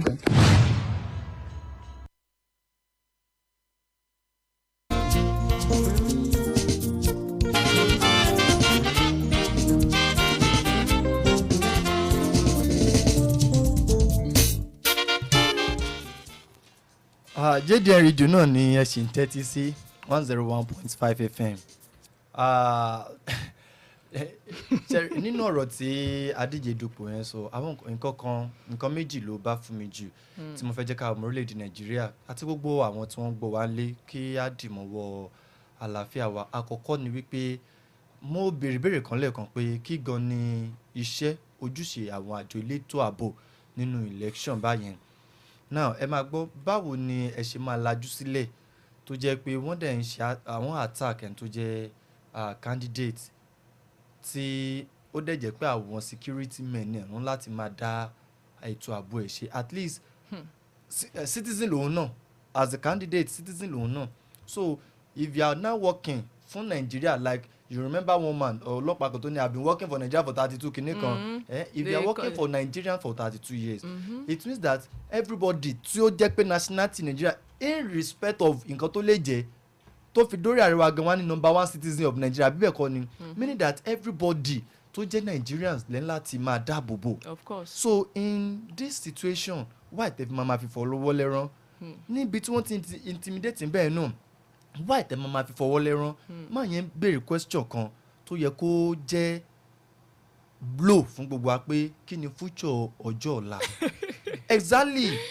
The answer is not far-fetched. And kí ló máa jẹ́ future ẹ má wá jẹ́ ká ti lọ sọ́jọ́ ọ̀la ẹ jẹ́ ká lọ sọ́jọ́ 2027 election 2027 kí ló máa jẹ́ future pẹ̀lú pé àwọn tá a lè gbójúlé pé táwọn kan bá tiẹ̀ fẹ́ wùwà ṣé mo wí pé ó ṣeé ṣe kára àwọn ọmọ ṣọ̀tá tó wá láti party tó jẹ́ ruling party kán dẹ̀ máa ṣe àwọn wà tí ò dá káwọn elétò ààbò náà máa wòran they can come as party member wọ́n dẹ̀ máa fi infiltrate wọ́n máa fi ṣe nǹkan tí ò dá yẹn. ṣé káwa sọ pé ọwọ́ ìjọba wà nù nǹkan tó wà lẹ́yìn. You remember in Ward 1, you know, there have been video evidence. We have seen the how this election is being marred with violence in some areas, just like the ADC candidate, governorship candidate, Najim Salam just alleged now that he was being attacked. He was a target.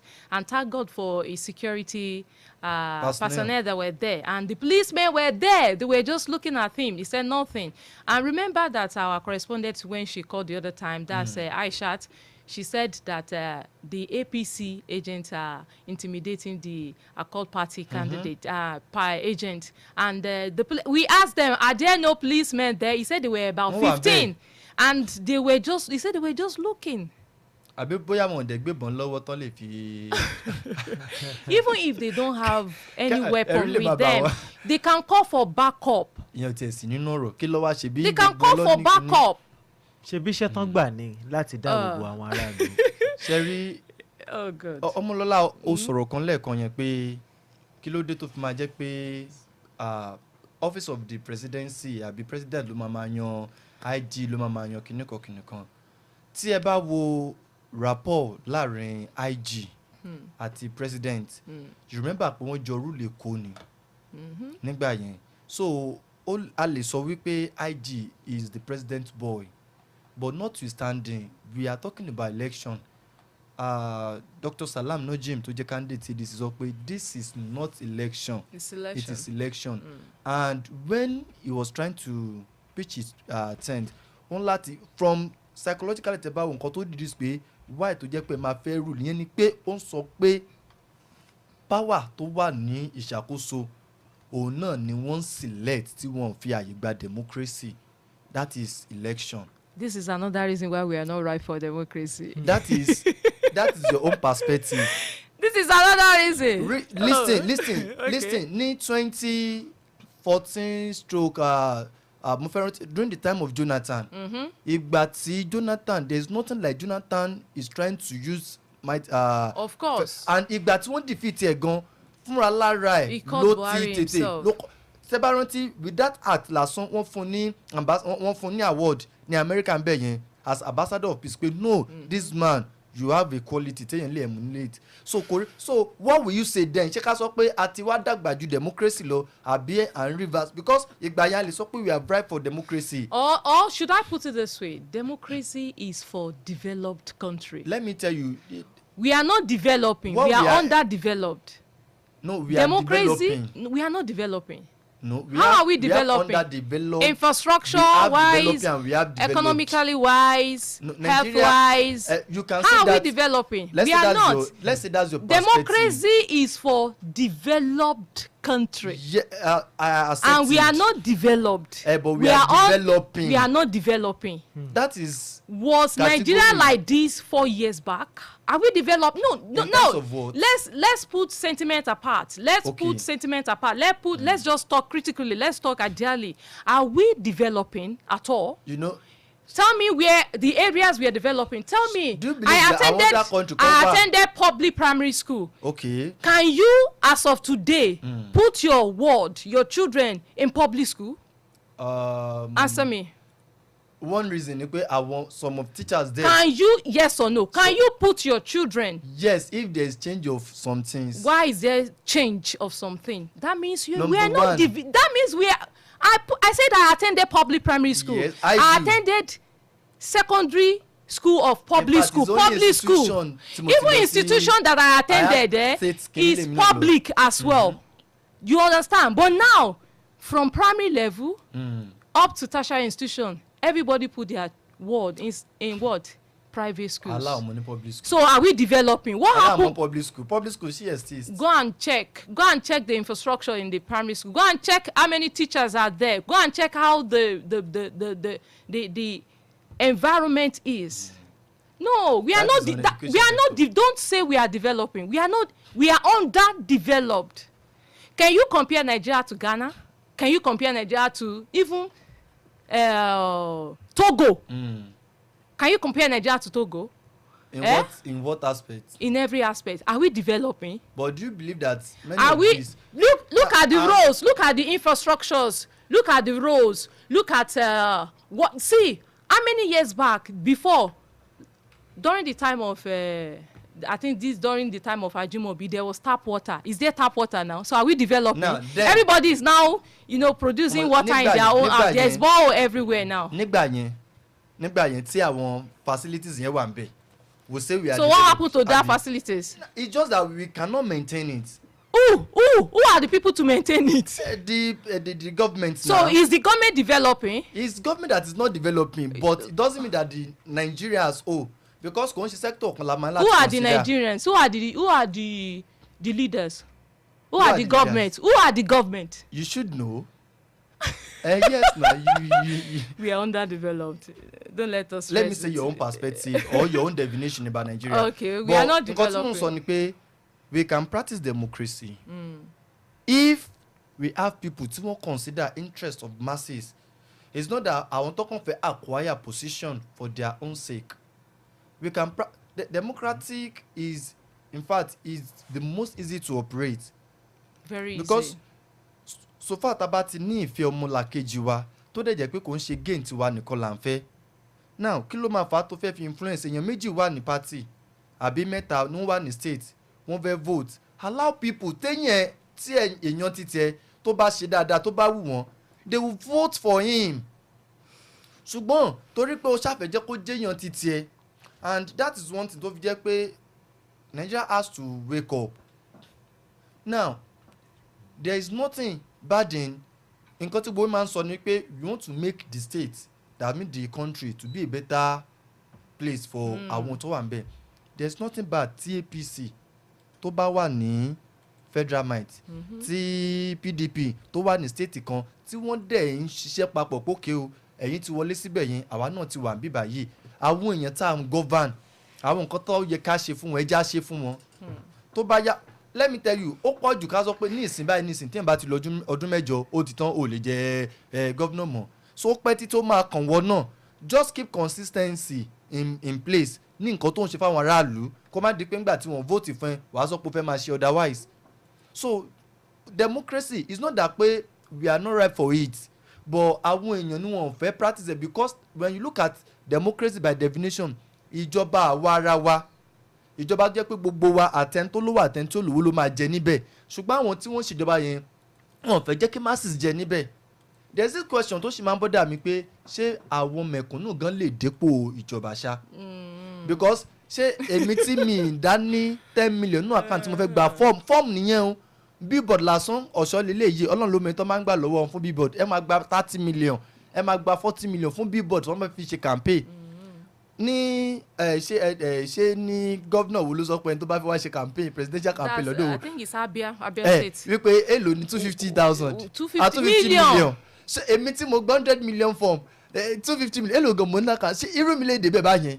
So it means that wọ́n ti barricade our masses. Nǹkan tá a fi lè democracy ṣe nìyẹn. Okay, I have a comment. I have someone watching live on Facebook. Prince Adewumi Abimbola Sunday. He said, yes, That guy is right. So far, we love ourselves. We are good to go. Okay.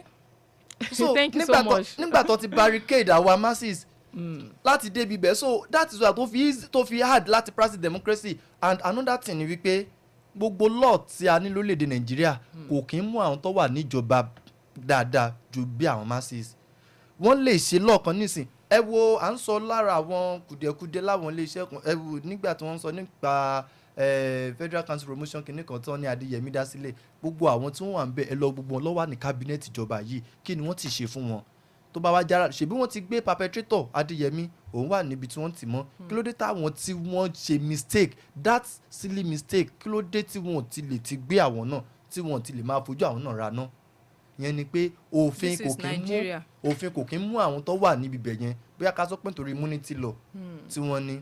So which means that pé it's not that we are not right for democracy, òun ló rọrùn jù, because everybody a máa ní freedom láti express. Ṣebí gbà kan lọ ní káwọn oníròyìn náà kan silent and you not do this, you not do that one, and ara human rights wa ni, though a gbọ́dọ̀ abuse ẹ̀, but kí ló tí mò ń sọ ni wípé we have to know that democracy, Nigeria is right for it. And when we talk about election, it should be election not by selection. Don't force people. Tó bá di lọ́la táwọn èèyàn bá wá ń di anti-government, ṣé mọ̀ pé ó possible káwọn èèyàn bẹ̀rẹ̀ sí ní protest pé kò ń ṣe ní tá a fẹ́ lélẹ̀, wọ́n wá nípa àwọn èèyàn wọ́n di anti-government, then wọ́n máa kà wọ́n as criminal. Gbogbo àwọn nǹkan wọ̀nyí ó pẹ̀lú àwọn nǹkan tí ó kì í jẹ́ kó orílẹ̀-èdè kó tètè dàgbà táwọn orílẹ̀-èdè Nàìjíríà gbọ́dọ̀ wò kí ọdún 2027 náà kó má bàa di selection. Okay, there's a okay. So ọdún 2027 kó má, because ṣẹ́rí thank God nǹkan tó kó gbogbo ọmọ orílẹ̀-èdè Nàìjíríà pọ̀ náà ni presidential election. Bó ṣe wà àwọn ará Ọ̀ṣun wọ́n lè máa fara pájánú pé kìnnìkan ẹ lè rọ́mọ Ìbàdàn kan tó máa lọ sọ́ọ̀ṣun pé òun fẹ́ lọ protest pé ẹ lágbájá la fẹ́ kó wọlé tàmẹ̀dò ni, àfi tó bá jẹ́ pé Ọ̀yọ́ state ẹ lè rọ́mọ Abia tó máa lọ sọ́ọ̀ṣun pé òun fẹ́ lọ protest. But ẹ jẹ́ kó di presidential election, ìyẹn ló so gbogbo wa pọ̀ as a Nigerian. So tó bá wá ti di wípé ó ti wá fẹ́ lọ lónìí by selection, issue máa wà. Ẹ dẹ̀ má gbàgbé pé àwọn ọ̀rọ̀ kan ti wà, because ọ̀pọ̀lọpọ̀ ni ò kí ń gbàgbé ọ̀rọ̀ wípé one party state ẹ bá rántí. Àwọn èèyàn náà ti ń ṣẹ̀mọ̀ pé ọ̀rọ̀ yẹn ó kọ́kọ́ fẹ́ fa wàhálà ní some months ago pé one party this thing. Àwọn èèyàn kan wà jẹ́ pé wọ́n á lọ bring it up, àwọn kan tó wà jẹ́ pé àwọn máa ṣe investigation dé gbogbo ibi bẹ̀ yẹn tí wọ́n wá máa fi gbé pé ó dà pé nǹkan tó ń sì fẹ́ máa tún ṣe náà lélẹ́yìí. And tá a bá fi lè wọ one party state á jẹ́ pé a ti bọ́ sí ayé military in democracy nìyẹn. So democracy wa máa jẹ́ democracy in disguise. Ló fi jẹ́ pé àwọn ọmọ orílẹ̀-èdè Nàìjíríà náà ní láti la ojú wa sílẹ̀ káwa náà dẹ̀ wise up ká mọ tó kàn ní ọ̀rọ̀ wa, so that ọdún 2027 kó má tún jẹ́ pé a tún máa fira wa sínú ìyà another 4 years àbí whatever. Ọ̀dà ìkànnì ẹlẹ́rọ àmì òjijì JDN Radio 101.5 FM lẹ́ ń gbọ́ lásìkò yìí níbi tá a ti ń bójú wo bí nǹkan ṣe ń lọ nípa ètò ìdìbò ìpínlẹ̀ Ọ̀ṣun tó ń lọ lọ́wọ́lọ́wọ́ yìí. Ọ̀rọ̀ náà lẹ ti gbọ́ látẹnu Adémọ́lá Dámiláre hàn, eléyìí tó ti pa bí àbẹ̀dún ọ̀rọ̀ lórí ọ̀rọ̀ ètò ìdìbò nípínlẹ̀ Ọ̀ṣun àti nílẹ̀ wa Nàìjíríà, bí a ṣe lè ṣe é tí àfi ní jẹ́ kó dàbí ẹni pé à ń yànyàn sípò ni, kàkà tó yẹ ká fi fọwọ́ ara wa dìbò fún ẹni tá a fẹ́ ní ìpínlẹ̀ Ọ̀ṣun. Ọmọlọ́lá nìkan sọ ń bẹ̀ hàn. Not really. I don't have much to say. Àwọn ètò result kan wà níwájú tó pẹ́ ń bì. Result ò tí ì jáde o. Àwọn ibi tí wọ́n ṣe ń kà lọ́wọ́. Result ò tí ì jáde o. Result kọ́. Ṣùgbọ́n fake result. Declaration kọ́. Ṣùgbọ́n bí nǹkan ṣe kí láwọn wọ́n gbé lórí òṣùwọ̀n ni. Wọ́n gbé lórí òṣùwọ̀n. Ṣùgbọ́n tá a bá ní káwọ́ pẹ̀lú àwọn òṣùwọ̀n tó wà níwájú tèmi, ẹ jẹ́ ká tiẹ̀ kọ́kọ́ wò ó. Láàárín àwọn ẹgbẹ́ òṣèlú mẹ́ta tó ṣe kànrìn nínú àwọn ẹgbẹ́ òṣèlú 15 tí wọ́n ń díje dupò gómìnà ní ìpínlẹ̀ Ọ̀ṣun, pẹ̀lú bí nǹkan ṣe ń rí lọ́wọ́lọ́wọ́ yìí, bó o lè èròǹgbà wa lórí àwọn ẹgbẹ́ òṣèlú mẹ́tẹ̀ẹ̀ta yìí, kí làwọn kan tó ti fojú hàn dé, àti pé kí la lè sọ pé yóò jẹ́ ìrètí ẹgbẹ́ òṣèlú A, ẹgbẹ́ òṣèlú B, ẹgbẹ́ òṣèlú C, pẹ̀lú láti àárọ̀ tí ètò ìdìbò ti bẹ̀rẹ̀ tí aago 4 ti lọ ń lù yìí, kí la lè sọ pé yóò jẹ́ ìpinnu àwọn wọ̀nyí. Ẹgbẹ́ òṣèlú APC wà ń bẹ̀, Accord wà ń bẹ̀, ADC wà ń bẹ̀, àwọn ẹgbẹ́ òṣèlú mẹ́tẹ̀ẹ̀ta yìí ló ṣe kan rìn bó o ní a ṣe lè sọ èròǹgbà wa lórí àwọn wọ̀nyí èwo gan ni a lè sọ pé ó lè fẹ́ gbóṣùwọ̀n tó ga jù nínú àwọn ẹgbẹ́ òṣèlú yìí. Jẹ́ ká gbọ́ ọ̀rọ̀ láti kò tí ì wọlé lọ́dọ̀ àwọn àìsàn ń bẹ̀ wọ́n dúró sójú òpó yẹn gbà tí wọ́n dúró títí tán fi wọlé ọmọlá oníkan sọ bí. No, it's still the election. Let's just okay. We have hello. Hello, Omolola. Yes, I'm with you. Well done. Yeah, a wà ní open space Apalara Unit 1 Ilesha East. Wọ́n ka ìbò lọ́wọ́lọ́wọ́ báyìí. Bákan náà open space Apalara Unit 11. Àwọn yẹn náà ń kàbò lọ́wọ́. Unit 1 Ward 1 Òkè Ìsà Ilesha. Àwọn náà ń ka ìbò lọ́wọ́. Unit 2 Ward 1 àwọn náà ń kàbò lọ́wọ́ ní àsìkò yìí. Bí nǹkan ṣe ń lọ òun náà là ní kánú àmútó yín létí ìyẹn nìkan ní JDN Radio 101.5 FM. ẹ kúṣẹ́ o ẹ kúṣẹ́ ẹ ṣeun. ọ̀dà bó bá tún ṣe ń lọ ẹ̀já tó. Ilé Ifẹ̀ là ń lọ báyìí a ti ń lọ sí ọ̀nà Ilé Ifẹ̀ bó bá ṣe ń lọ àmọ́ àmútó yín létí àmọ́ tá a bá ti ń pè é mọ́ gbé ìpè wa o. ọ̀dà ẹ kúṣẹ́. Lórí ọ̀rọ̀ tí mò ń béèrè àti ọ̀rọ̀ tí Aisha sọ yìí méjèèjì ti wọnú ara wọn báyìí wọ́n ti ń ka ìbò ṣùgbọ́n kó tó di pé wọ́n ka ìbò tán kí èsì tó jáde àwọn ọ̀rọ̀ kan ti ń fojú hàn dé láwọn ibùdó ètò ìdìbò kọ̀ọ̀kan tí ó wà wájú tèmi ṣùgbọ́n kó tó di pé màá sọ bó tilẹ̀ jẹ́ pé ó lè má ti ìfẹ́ dàbí ẹni tó rí ilé ṣùgbọ́n gẹ́gẹ́ bí wọ́n ṣe ń bó ṣe wà wájú tèmi kí gan la lè sọ pé èròǹgbà wa yóò jẹ́ nípa àwọn ipò tí a lè gbé àwọn ẹgbẹ́ òṣèlú mẹ́ta tó ṣe kàn rèé tá a lè gbé wọn sí pẹ̀lú nǹkan tó ń fojú hàn dé lọ́wọ́lọ́wọ́ ẹ̀ ẹgbẹ́ òṣèlú APC wà ńlẹ̀ Akọ́ọ̀dù wà ńlẹ̀ ADC wà ńlẹ̀ kí lẹ lè sọ sí. I will just say. bó lẹ ṣe fẹ́ rate bó ṣe lọ́wọ́ ẹ̀. I can't rate any party as it is right now because with what we have playing out on the social media and from the report that we have been getting, so I can't rate any party. But as it is, the party that we don't have any vote at all, we already know. Yes, now a party that the agents. There was no representative in 10 local government area. What do you expect? How do you expect that? There's no agents to say, okay, this is my party. Okay, if they can say, okay, when they are cutting, this is party A1, party B2, nobody to give information. So we already know in 10 local government, 10, not 1. 10. Information síbẹ̀. Táwọn èèyàn sì mọ ẹgbẹ́ òṣèlú tó ń fẹ́ lọ tẹ̀ka fún kọ́. Don't you understand what I'm saying? I said you don't have a representative somewhere and they will be calling you. Nobody to answer now. Nobody, if they call your party and you were not there, they will just throw it somewhere. What do you expect? So that party, so this battle is between APC and Accord as it is right now. And we already, with what we have been saying now, but we can not just, we can't say, yes, exactly, this is the party that will win or this is the party that will lose. But as it is, we already know that ADC is out of this thing.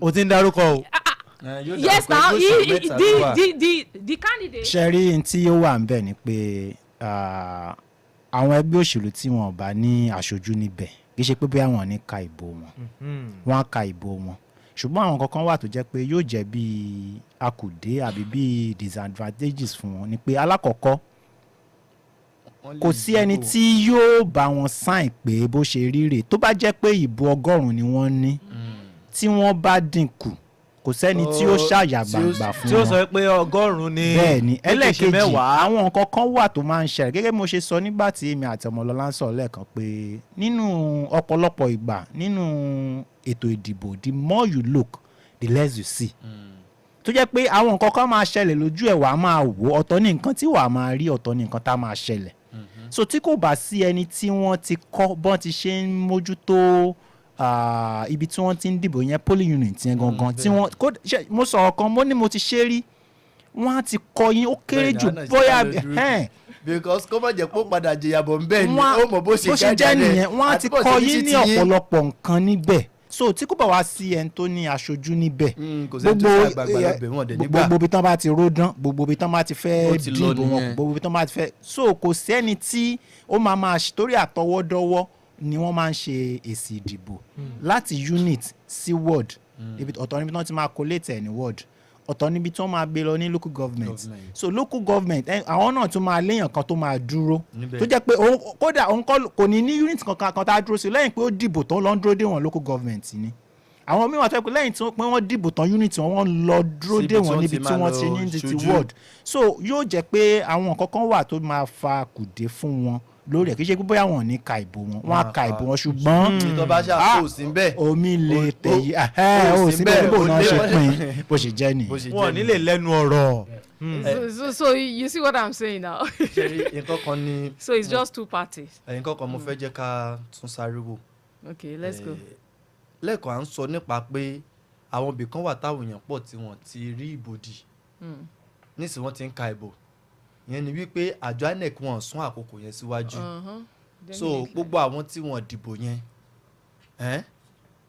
kí ló fẹ́ ṣẹlẹ̀ wọ́n ti lọ nìyẹn ibi question mi wá nílé pé let's assumption ni and everybody we have our own opinion to say ẹ jẹ́ ká sọ wípé nínú àwọn mẹ́wàá tí wọ́n ráyè dìbò mo kàn mú wọn this parental this thing àwọn mẹ́wàá tí wọ́n ráyè dìbò 7 nínú wọn ló jẹ́ ẹgbẹ́ òṣèlú A 2 ẹgbẹ́ òṣèlú B ẹyọkan ẹgbẹ́ òṣèlú C ṣe pé àwọn mẹ́tẹ̀ẹ̀ta ni wọ́n jọ ní èèyàn tí wọ́n dìbò ṣe pé ẹgbẹ́ òṣèlú A ó pọ̀ ju ti àwọn yòókù lọ tó wá rí bẹ́ẹ̀ ní àwọn polling unit at the end of it ẹgbẹ́ òṣèlú B ó wá lọ win nígbà tó wá wo májìn yẹn ó wá jẹ́ pé nǹkan pẹ́sẹ́pẹ́sẹ́ ni débi pé tán bá hard pọ̀ àwọn tí wọ́n jẹ́ kó dìbò yẹn àwọn ẹgbẹ́ òṣèlú yẹn ni ò bá win náà nínú bíbẹ̀ yẹn kí ni ẹ̀rọ aftermath nǹkan tó lè ṣẹlẹ̀ táwọn náà bá ṣe permutation and calculation wọn. That is not election like Najim has said. He said it's election. kí la wá lò aftermath election because election is not what we it's call for. It's not free and fair. That's it's not what we call like nǹkan tí mo gbìyànjú ni pé ẹ rí i pé kí ni ẹ ó lè fa ẹjọ́ lónìí ẹjọ́ lọ́la ó dẹ̀ lè fa káwọn aráàlú gan náà kan jẹ́ anti-government because when you select and this might even discourage people against 2027 with this turnout because I was so surprised with with the reports that has been coming from what we have been seeing on the social media space that people came out en masse to vote and they even stand by it. They did not go home. You can see it. But you see, not allowing them to vote. ṣé wọ́n á jáde lọ́dún 2027 ẹlòmíà sọ pé mo fi iṣẹ́ mi sílẹ̀ òòrùn pa mí òòrùn ṣe kinní kan ṣé 2027 tó máa jẹ́ kí wọ́n jáde vote. a lè má ti ṣé kò jẹun pé a ṣì ń try láti máa orientate àwọn ènìyàn Nàìjíríà pé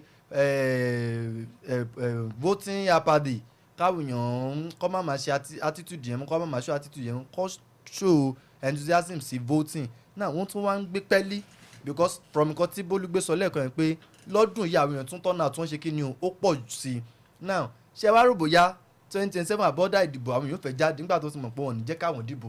èmi ló níwòye tèmi èmi lè sọ pé a lè má tí jump into conclusion nítorí pé bá a ṣe ròrè náà nípa ti ìpínlẹ̀ Ọ̀ṣun ipò ṣeéṣe káwọn èèyàn má jáde ṣùgbọ́n gẹ́gẹ́ bí nǹkan tó tá a rí àwọn èèyàn tún yáyá jáde láti dìbò eléyìí tó yí ìgbójúwò àwọn èèyàn padà nípa báwọn èèyàn ó ṣe jáde sí lónìí ó yí padà pé lóòótọ́ àwọn èèyàn jáde ó ṣeéṣe kó jẹ́ pé lọ́dún 2027 àwọn èèyàn náà tún lè jáde láti sọ pé àwọn fẹ́ dìbò. And some observers have been saying that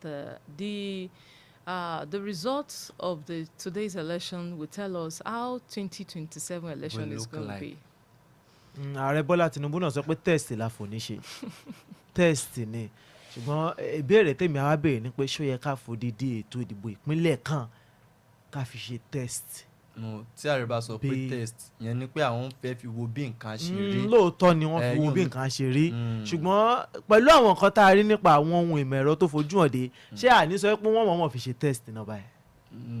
a lè sọ pé wọ́n fi ṣe test tí ààrẹ ń sọ òun ni pé àwọn fẹ́ fi wo bí mùṣemúṣe àwọn àjọ tó lọ́wọ́ especially àjọ INEC àti bí àwọn àjọ elétò ààbò ṣe ń pàṣẹ ń bá tu ètò ààbò tẹ́lẹ̀ nǹkan bí oṣù mélòó kan lọ́lọ́run jẹ́ kí ó fẹ́ ṣẹpẹrẹ kò ń ṣe pò lọ́tọ́ náà so gbogbo ẹ̀ lọ́ fún wò pé tí wọ́n bá lè dìbò Ọ̀ṣun tí ó sì pé wọ́n bẹ̀rẹ̀ sí ní pààyàn dáadáa bí wọ́n pààyàn àbí àwọn àjọ INEC o wọ́n á ní nǹkan wọ́n gbé apẹ̀rẹ̀ lọ o wọ́n ṣe kínní lọ o nǹkan tí ààrẹ ń gbìyànjú lásìkò ń ṣe pé bóyá wọ́n fẹ́ fi ṣe ẹni àrùwùjù látọ̀dọ̀ wọn pé ọdún 2027 tí àjọ INEC ṣe mọ̀ pé wọ́n sọ nígbà tí Professor Joash Amupitan tí wọ́n ń sọ àyìn fúngbà yẹn pé nǹkan méjì mẹ́ta ni ìdánwò tó máa ṣe ìgbà yẹn tẹ́ bá rántí bóyá ìbúdé tàbí one of South East state kan wọ́n kọ́kọ́ ṣe kan bóyá bí àwọn bá election àbí nǹkan kan báyẹn pẹ̀lú eléyìí wọ́n á fi rò pé no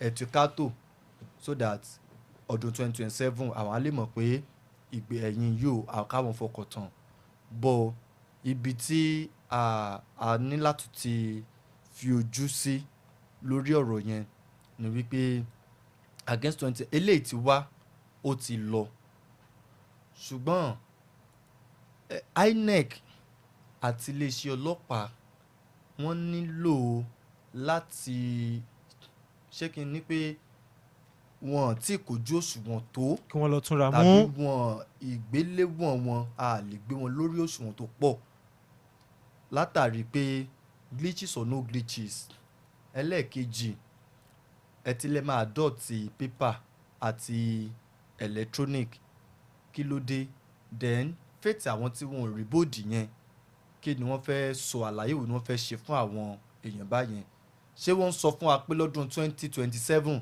gbogbo àwa tá a bá wà accredited láti vote náà ni ànírí ló jẹ́ pé kò ń ṣe gbogbo àlámà rí bòdì because ikú tó ń pa ojúgbẹ̀ ni òun ló ń pamọ́ ni tí ó bá jẹ́ pé just Ọ̀ṣun mi rò bó Ọ̀ṣun ò pọ̀ tó Ìbàdàn Ọ̀ṣun àwọn èèyàn Ọ̀ṣun wọn ò pọ̀ tó Ìbàdàn tí ó bá wá jẹ́ pé ní Ọ̀ṣun nìkan ni ó jẹ́ pé wọn gbogbo àwọn èèyàn tó wà lọ́ṣun ò lè rí bòdì tí ó dẹ̀ ń ṣe pé gbogbo náà ló jẹ́ accredited ṣùgbọ́n just the number of accredited voters tí wọ́n bá lè rí bòdì á jẹ́ pé ó possible pé lọ́dún 2027 gbogbo àwọn accredited voters ni wọ́n ní kò ń ṣe gbogbo ló máa rí bòdì because how many kìíní ni Ọ̀ṣun lẹ́gbẹ̀ẹ́ Ọ̀yọ́ state Ọ̀ṣun nọ́mbà wọn ò tó kátó àti wá sọ pé gbogbo the whole state ṣe mọ̀ pé kìíní yẹn. INEC have a lot to do. very very. a lot.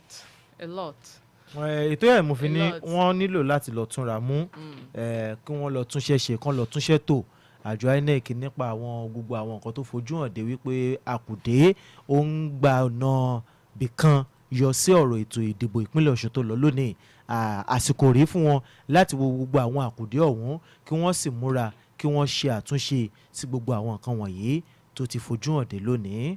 bákan náà ká wá lọ sí ọ̀dọ̀ iléeṣẹ́ ọlọ́pàá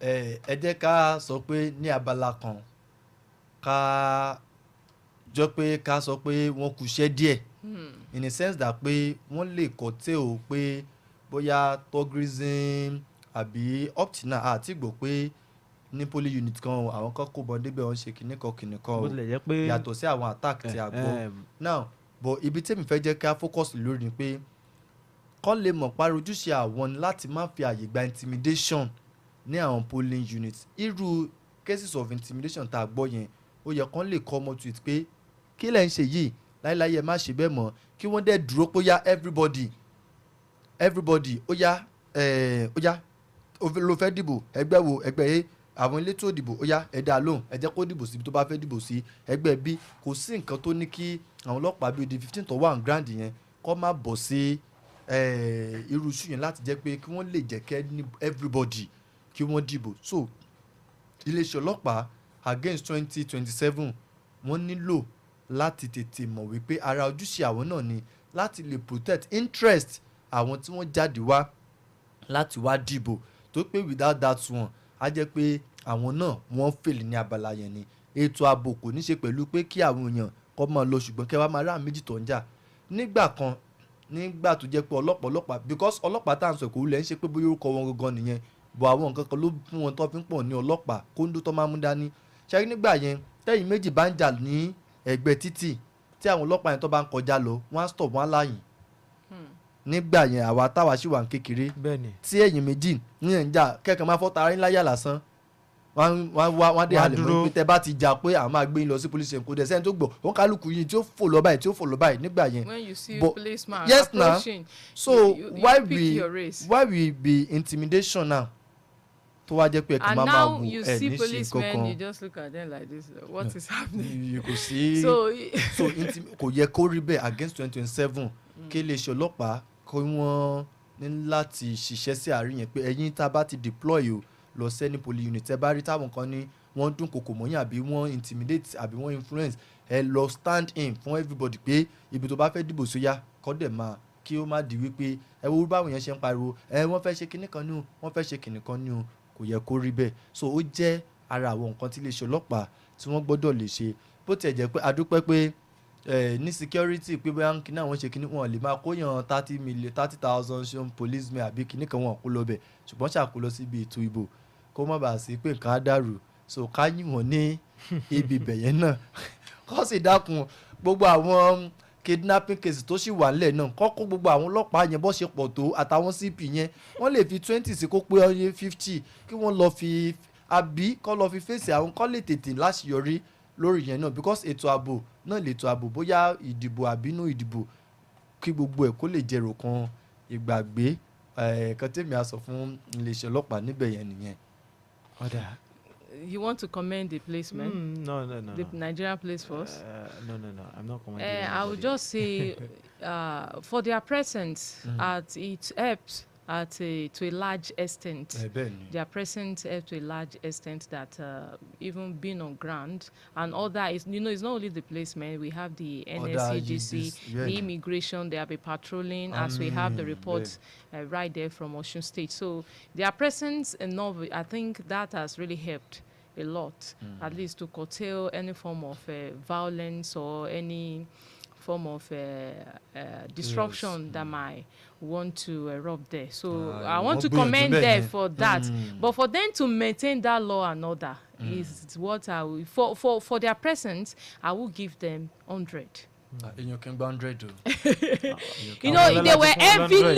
they were heavily, Okay, you can see it was said that we have about 15,000, 30 CPs in Osun State. How many local governments? And each local government is being monitored by CP. And then, not to talk of their officials that will also follow them. Tabas 15,000. Kawa divided by. Now that is for police. So not to talk of NSCDC. Not to talk of those are the civil defense. And not to talk of the immigration, ICPC. The ICPC. ICPC. They are not to maintain law and order. But you see this set of people, the security personnel, for their presence, I would just say 100%. But for law and order, performance is zero. I would say zero. Yes. You see an ADC candidate, being attacked. And where they said there was disruption at what ward now? Polling units.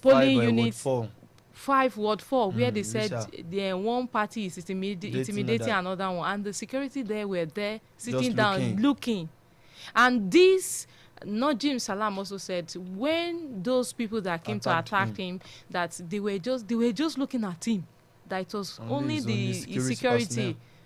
So you can imagine. So that's why I said for maintaining law and order, I'll give them 0. I'm sorry. So that's just it. I have to be realistic. I have to be to be plain. So but for their present, I'll say kudos to them. All right, that's it. We'll still give you updates. It's still JDN Radio 101.5 FM. Osun State Governorship election. We will be giving you back-to-back the updates and verified information right here. Just keep it locked to JDN Radio 101.5 FM. Let's take a break. We'll be right back.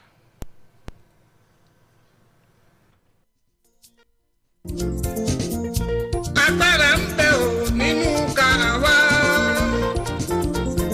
Ìbàjẹ́ ajáde lọ dìbò yẹni tó ń wá o.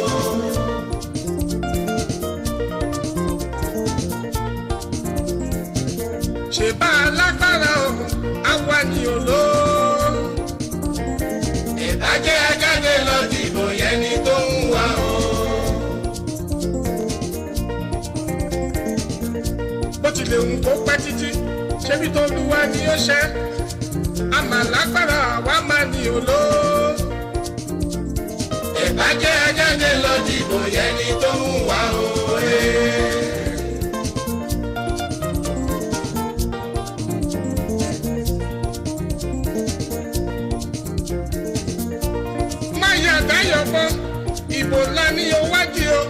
bó bá dìbò rẹ kó darí relé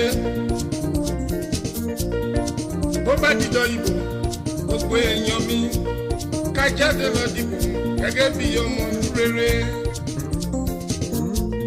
látọmọ ọdún méjìdínlógún ẹ̀tọ́ ẹni láti dìbò gẹ́gẹ́ bí ọmọ Nàìjíríà o bá jáde lọ dìbò.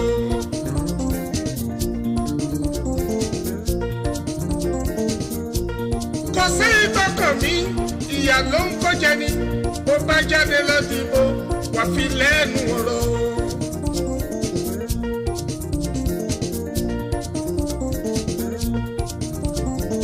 òṣèlú o ẹ ṣe dáadáa òṣèlú o ẹ ṣe dáadáa a ò ní bòmíràn ojú ìlú wa lọ ìdí bá bàjẹ́ tó ní ìdí ló dá ẹ̀yà ṣe dáadáa.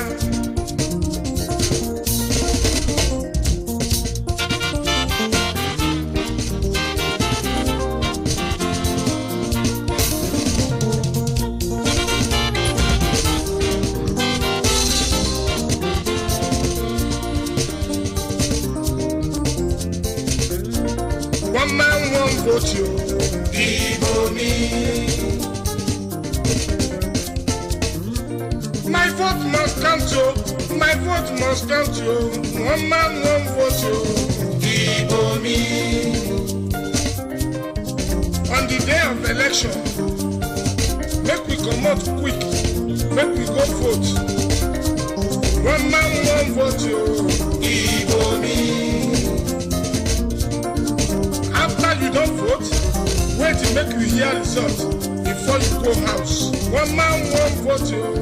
Dìbò mi. Jáde nílé lọ dìbò. Bó bá dẹ̀ dìbò tán dúró kó gbé sí ìbò rẹ o. One man, one vote you. Dìbò mi. Ẹ má jẹ́ kí mo dájà sílẹ̀. Dìbò mi. Make una no fight na vote make una vote yo. One man one vote yo. Dìbò mi. My vote must count yo. My vote must count yo. One man one vote yo. Dìbò mi.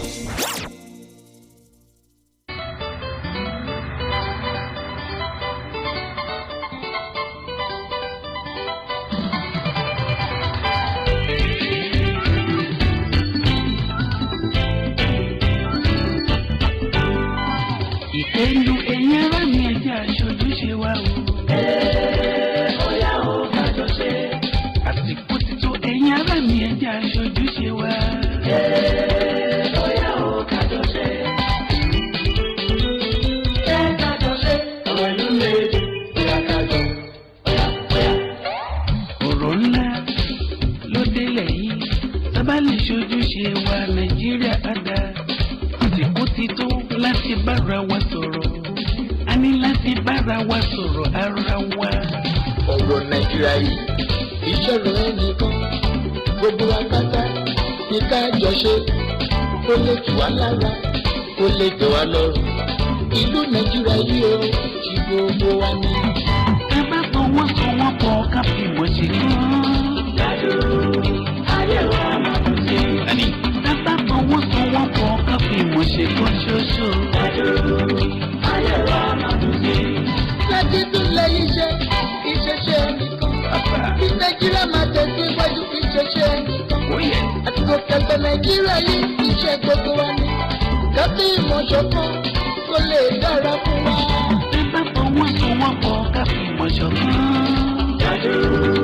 Ayé wa máa tún ṣe. Ẹ ká fọwọ́sowọ́pọ̀ ká fi mọ̀ ṣọ̀kan ṣoṣo. Ayé wa máa tún ṣe. Báwo ẹlẹ́dùn máa rẹ̀ lọ́dà àjẹsà gbogbo wa. Àjẹkẹ́jọ pé Nàìjíríà lárugẹ, ó yẹ kẹjọ ọgbẹ́ ẹ̀jẹ̀. Àgbẹ̀jọwọ́ la fi sọ̀yà, àjọjọwọ́ kan fẹ́rù sórí. Bàbá fọwọ́sowọ́pọ̀ ká fi mọ̀ ṣọ̀kan. Ayé wa máa tún ṣe. Ẹ jẹ́ ká fọwọ́sowọ́pọ̀ ká fi ìmọ̀ ṣọ̀kan ṣoṣo ló yẹ. Ayé wa máa tún ṣe. Yàtẹ̀lẹ́yà kàkà ìbọnú wá. Yorùbá gbẹ̀nu, Haúsá gbẹ̀nu, Èkó Nàìjíríà gbẹ̀nu.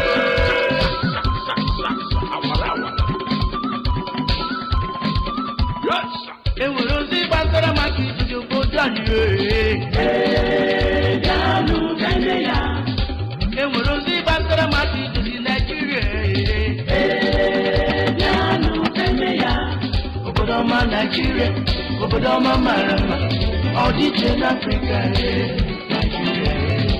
Yes, Madanaga, soon when the end of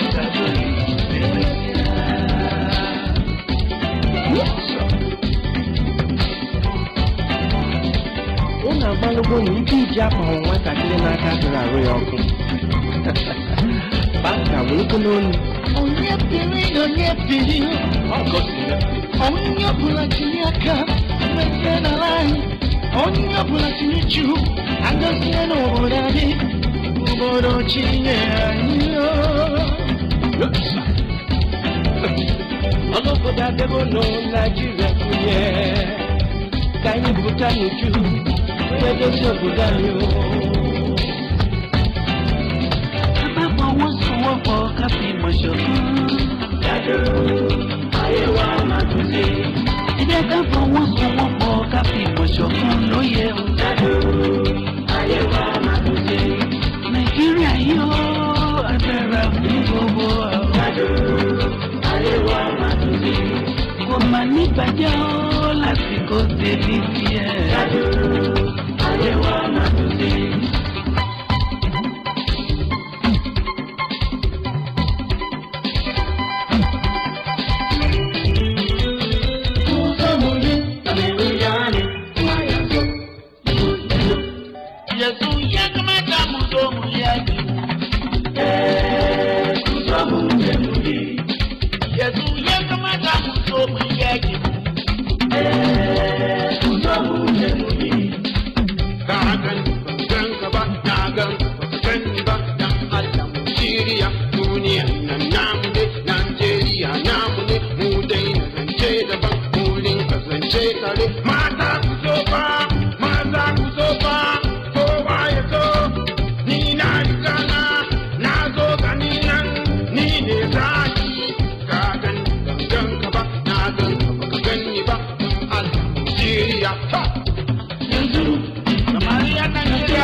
Open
Nàìjíríà tóró wà bẹ̀rọ̀. Àwùjọ sí Yorùbá wa. Ẹ jẹ́ ká so wọ́pọ̀. Ní Nàìjíríà ò lè dá o. Other people them again, make we all come together, make Nigeria a better place. Hear me again. Hey, make we all come together, make Nigeria shine place. Everyone for better Nigeria. Hey, everyone for better Nigeria. I hold this country alert.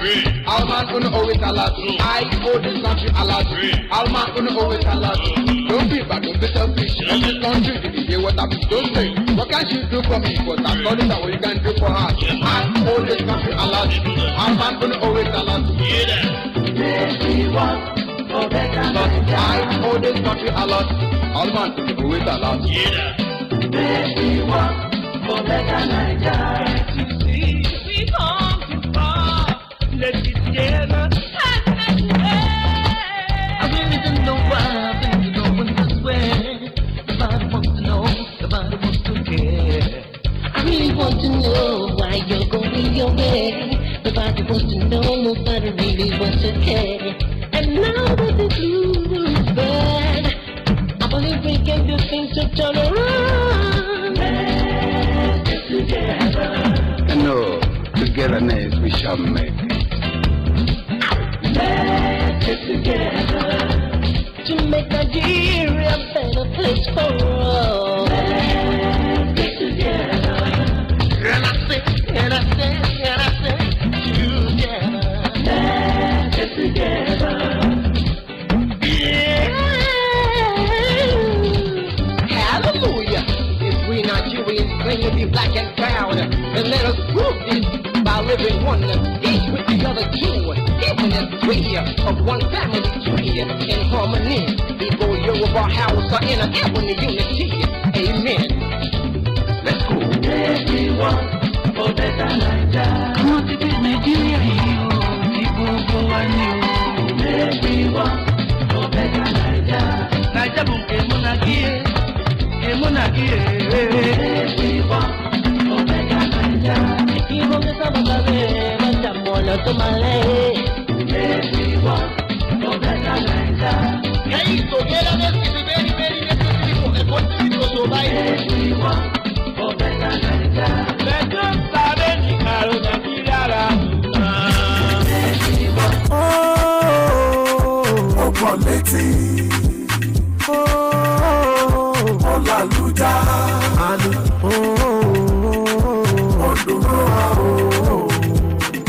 JDN 101.5 FM Nìbàdàn.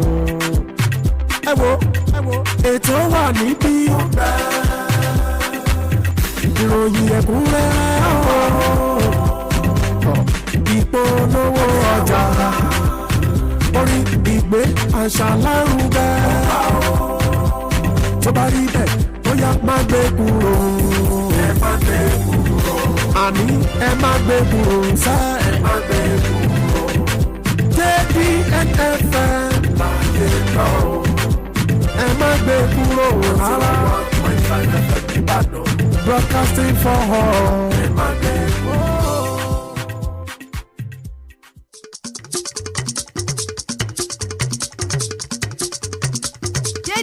Òde kan ẹ̀yin majority o ìkànnì rédíò tó gbajúgbajà o kárí ayé nílé lóko náà ti ń dán wá bíkíni ń bá bú ti gbó ti jù ní omi ẹlẹ́dẹ̀ kan kò sí láwùjọ òkúta ẹyẹ bí ọ̀kín mo ní kò sí lọ́jà o àwa la fẹ̀yìn pọ̀ wọ́n ta fọjá mú wọn. JDN rédíò bàbá ló jẹ́ o JDN aṣíwájú la jẹ́ fún wọn tán JDN aṣíwájú la jẹ́ fún wọn tán. Dépò lówó ẹ̀ wá kájé ó bùdá rẹ̀ jẹ́. Bí o ò sí nínú ọbẹ̀ àtẹ̀yìn o. Òpópónà ọjọ́ ìdí òkè Adóni. Ìlú Ìbàdàn ọ̀hún la fi kalẹ̀ sí. Lẹ́yìn ayé pé báwa bá polówó rẹ̀ a ó fi yọ̀ sí. Ìgbèdì báwa bá polówó rẹ̀ a ó fi yọ̀ sí. Bí o ò bá sí nínú ọbẹ̀ àtẹ̀. Bí o ò bá bá sí nínú ọbẹ̀ akẹ́ o báwa bá polówó rẹ̀ a ó fi hàn sí. JDN 101.5 FM rédíò gbogbo wa ni.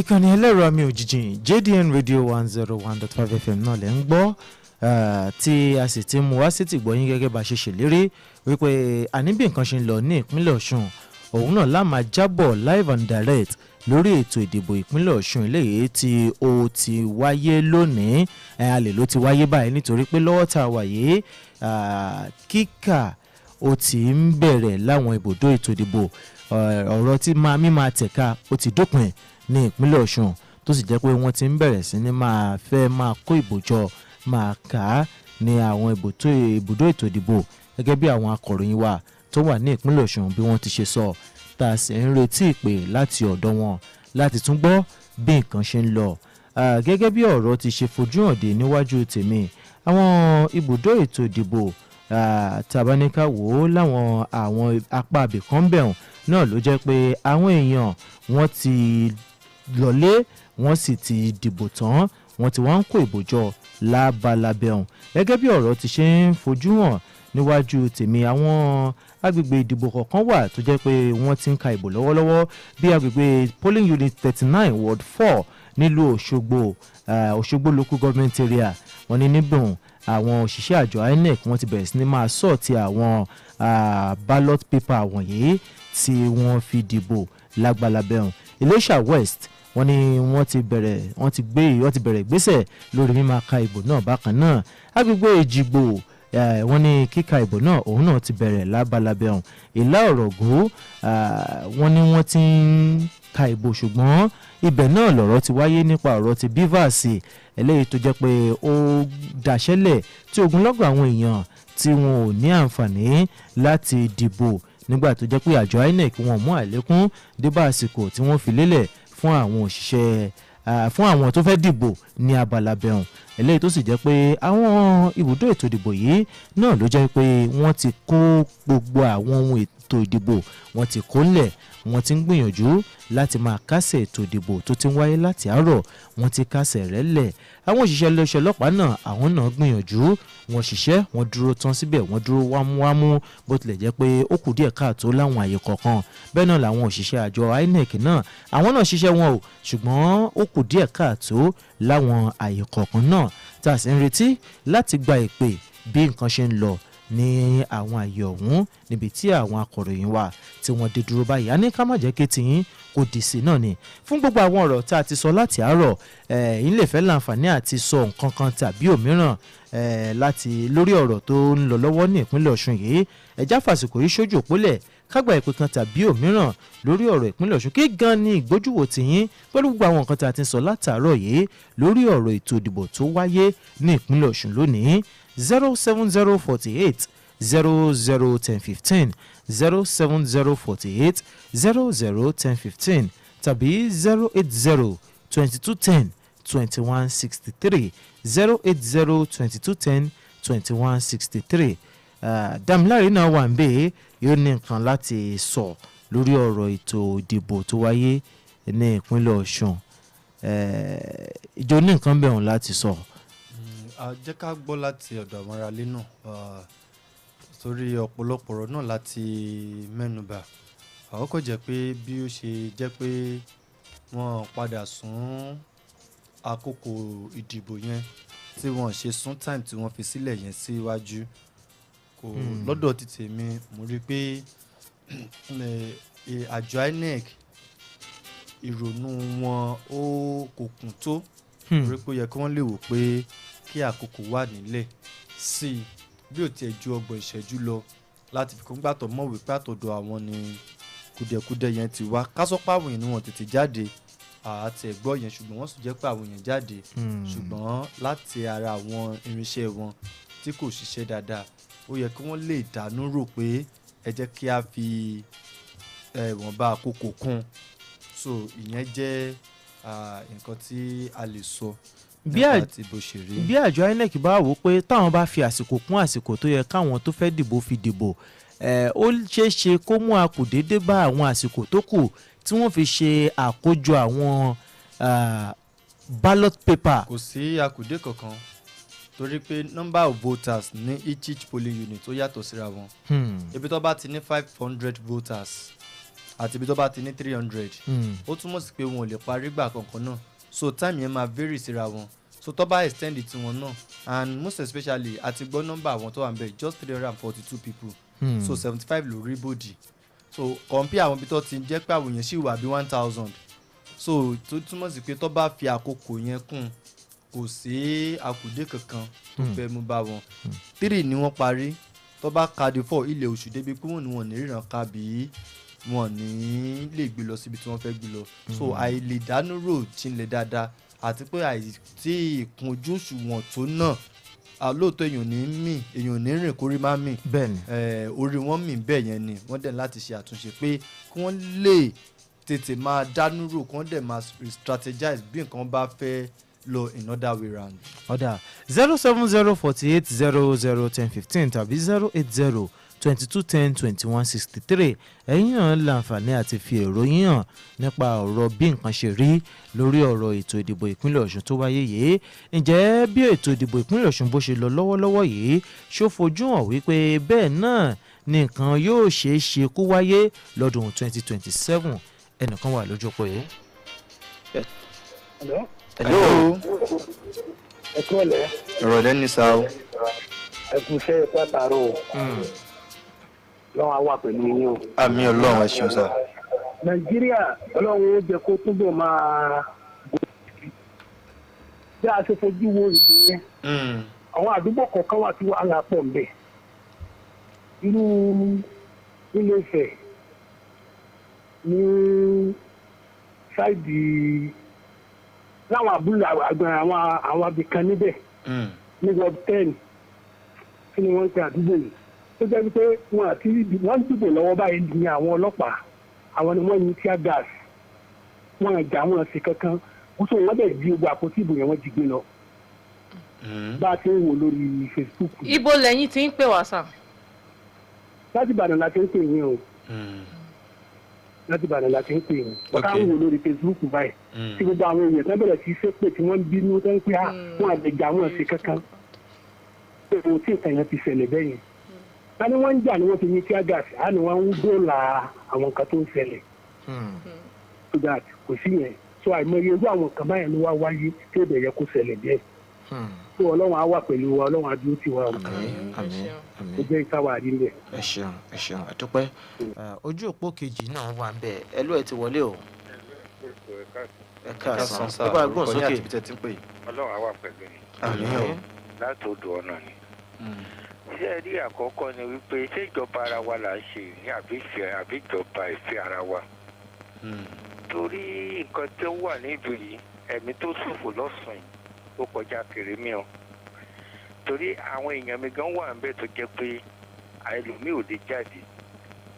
ṣé bá dẹ̀ ti gbọ́ fọ́nrán tó ń jáde owó sẹ́nítọ̀ tó ń sọ wípé òun mọ̀lé wọn òun ṣe gbogbo ẹ̀ pa wọ́n kò í ṣe ànádà ó sọ pé mistake nìyẹn fóun sọ pé tó pa wọ́n ni ẹ tó kọ̀ọ̀kan tó sọ lónìí ó ní ẹ máa wojú wọn àwọn tó bá tẹ̀bù fún other party. ṣé ẹ rí ìjọba yìí wọ́n fẹ́ sọ Nàìjíríà di one party system. gbogbo wa ò dẹ̀ lè sùn ká kọrí síbì kan èyí wù mí èyí ò wẹ́ ló jẹ́ kí ọmọ ìyá méjì fẹ́ yàwó ọ̀tọ̀ọ̀tọ̀. ìjọba tó wà nílùú yìí wọ́n fẹ́ fọ́ọ̀sì ìjọba kan lé wa lórí ni rí bẹ́ẹ̀ kò yẹ kó rí bẹ́ẹ̀ tí kò bá dáa ẹja gbé mi ìyẹ̀wò. ó ìjọba yìí ẹ ṣàjà máa gbàdúrà ọlọ́mọdé arógun lọ́dún tó ń bọ̀ àdúrà ni ká máa gbà torí ètò ìpẹ́ lọ́sàn-án gan àti mọ̀bí tó pọ̀ sí ẹ̀kú ìgbò. ẹ ṣeun o ẹ ṣeun. bọ́rọ̀ ṣeré ní ìgbójúwò tiwọn náà nù. Ẹ̀yin lè láǹfààní àti pò wọlé 07048001015 tàbí 08022102163. Níbi tọ́rọ̀ ètò ìdìbò ìpínlẹ̀ Ọ̀ṣun tó dé dúró báyìí, a ti kúrò lórí pé à ń tẹ̀ka à ń dìbò, ó ti ń bọ́ sórí ọ̀rọ̀ wípé a ti ń ka ìbò, a ti ń wo ibi tí ọ̀rọ̀ tí ó ń lọ lọ́wọ́ báyìí. Kí gan ni ìrètí àwọn aráàlú nípa ètò ìdìbò yìí? Ẹnìkan wà lójú ọpọ yẹn. Òrèbété 07048001015 bójú òpó òun bá fẹ́ tọ́ ẹ lè wò 08022102163. Ọmọlọ́lá nìkan sọ ń bẹ̀ ọ́n ọ̀dà lórí ọ̀rọ̀ yìí. Concerning what Dama just said, you know, it is what we have talked about, is what concerning the tear gassing of the stuff, even though the commissioner of police that is in that area said that, the commissioner of police that was sent to Osun State, who was being interviewed by Sheun Okinbaloye of China's television, said that he will look into some aspect where they said there was disruptions of peace there. We have a call? Bẹ́ẹ̀ni, Okay. ẹnìkan wà lójú ọpọ yìí. Ẹ ti wọlé o. Hello, ẹ káàsán. Ẹ káàsán. Olúwaṣeun láti Ẹlẹ́bù. láti Ẹlẹ́bù, bá gbóhùn sókè sà. Okay sà, eléyìí tí mi fẹ́ dá síbẹ̀ ni ẹjọ́ mo máa kọ́ sọ eléyìí tó kàn mí jù ń bẹ̀. Wípé mo ṣe registration, mo dẹ̀ ní pre-registration lọ́wọ́, bọ̀ ìdó ló ti wá ní kí n lọ gba voters card. Ṣé kò rí bákan ni? Nísìsiyìí tí bá máa lọ ìdó GoCom láti bí ìgbà sí ìdó mi máa ná lóṣù 5,000 GoCom. Ibo ọmọ tí wọ́n fẹ́ gbàdúrà ìsìn wọ́n fẹ́ ṣe poli, wọ́n fẹ́ dìbò, wọ́n gbé poli unit wá sí gbogbo àwọn kìnní. Ìgbà bọ́dẹ̀ ṣe náà ń gbà nìyẹn. Wọ́n tó ti máa kó àwọn kìnní wá sí poli unit wa ká lọ máa gbà ń bẹ̀. Where do you register, sir? Oluyole. And for your collection, they say you should come to where? I should go to Ido local government. I stay at level, I stay at to Ido. Ọmọlọ́lá. We have even discussed about this. You see, now these are part of the problem that government really need to look into. You know, I made mention of this thing in the morning that mine is still very trackable from Molete to. Imagine from Oluyole to Ido. That's around the Olugweru area. Ido, bẹ́ẹ̀ yẹn máa ń lọ ọ̀nà Abẹ́òkúta bí ẹni pé yẹn ń lọ ọ̀nà Abẹ́òkúta ni ó bá lọ sọ́nà Olódó. Imagine, look at that distance. So government really need to look. I know, when I was saying this in the morning, I said this might not affect only me. It will affect so many people. So many have relooked. So many people, maybe due to marriage or due to work or due to anything, they have relocated from where they were when they registered to get their voters card. And now that there's a change of location. I think they should make it easier for anybody to vote anywhere you are. Even we have some people that maybe they relocated out of. Even some people in Nigeria, outside. When are we going to get to that? When people in diaspora can also vote? Is it not possible? It is. So when are we going to develop to that stage? When are we going to do that? That we can have some certain Nigerians in diaspora that they can also exercise their civic duty, even if they are not here. They can vote for their party and we get the result and we, accumulate everything together and we say, okay, this is the winner.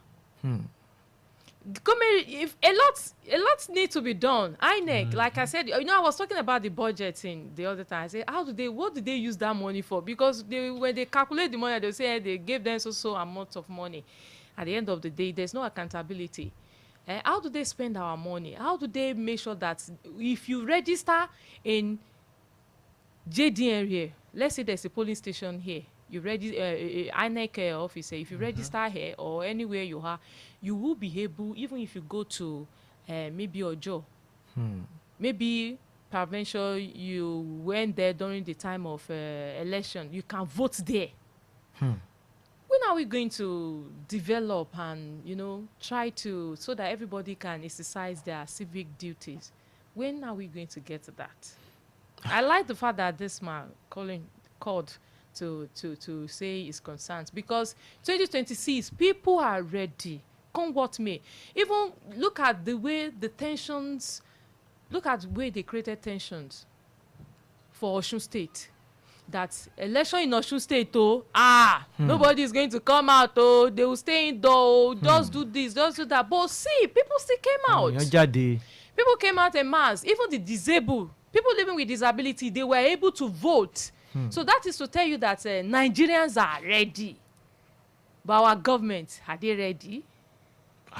Ìbéèrè tó ga ni ọ̀hún, ìbéèrè tó lágbára ni. Àmọ́ bóyá Comrade Damilare lè dáhùn.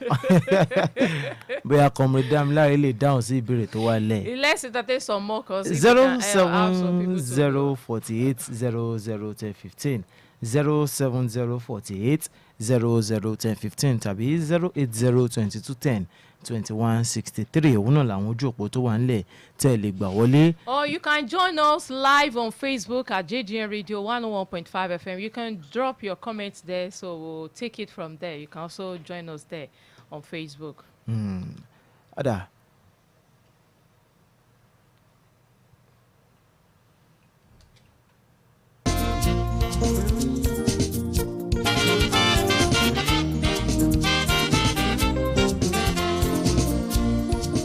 Ẹnìkan wà lójú òpó yìí ẹ ti wọlé o. Ẹ kúrò lẹ́ o. Ẹ kú ètò.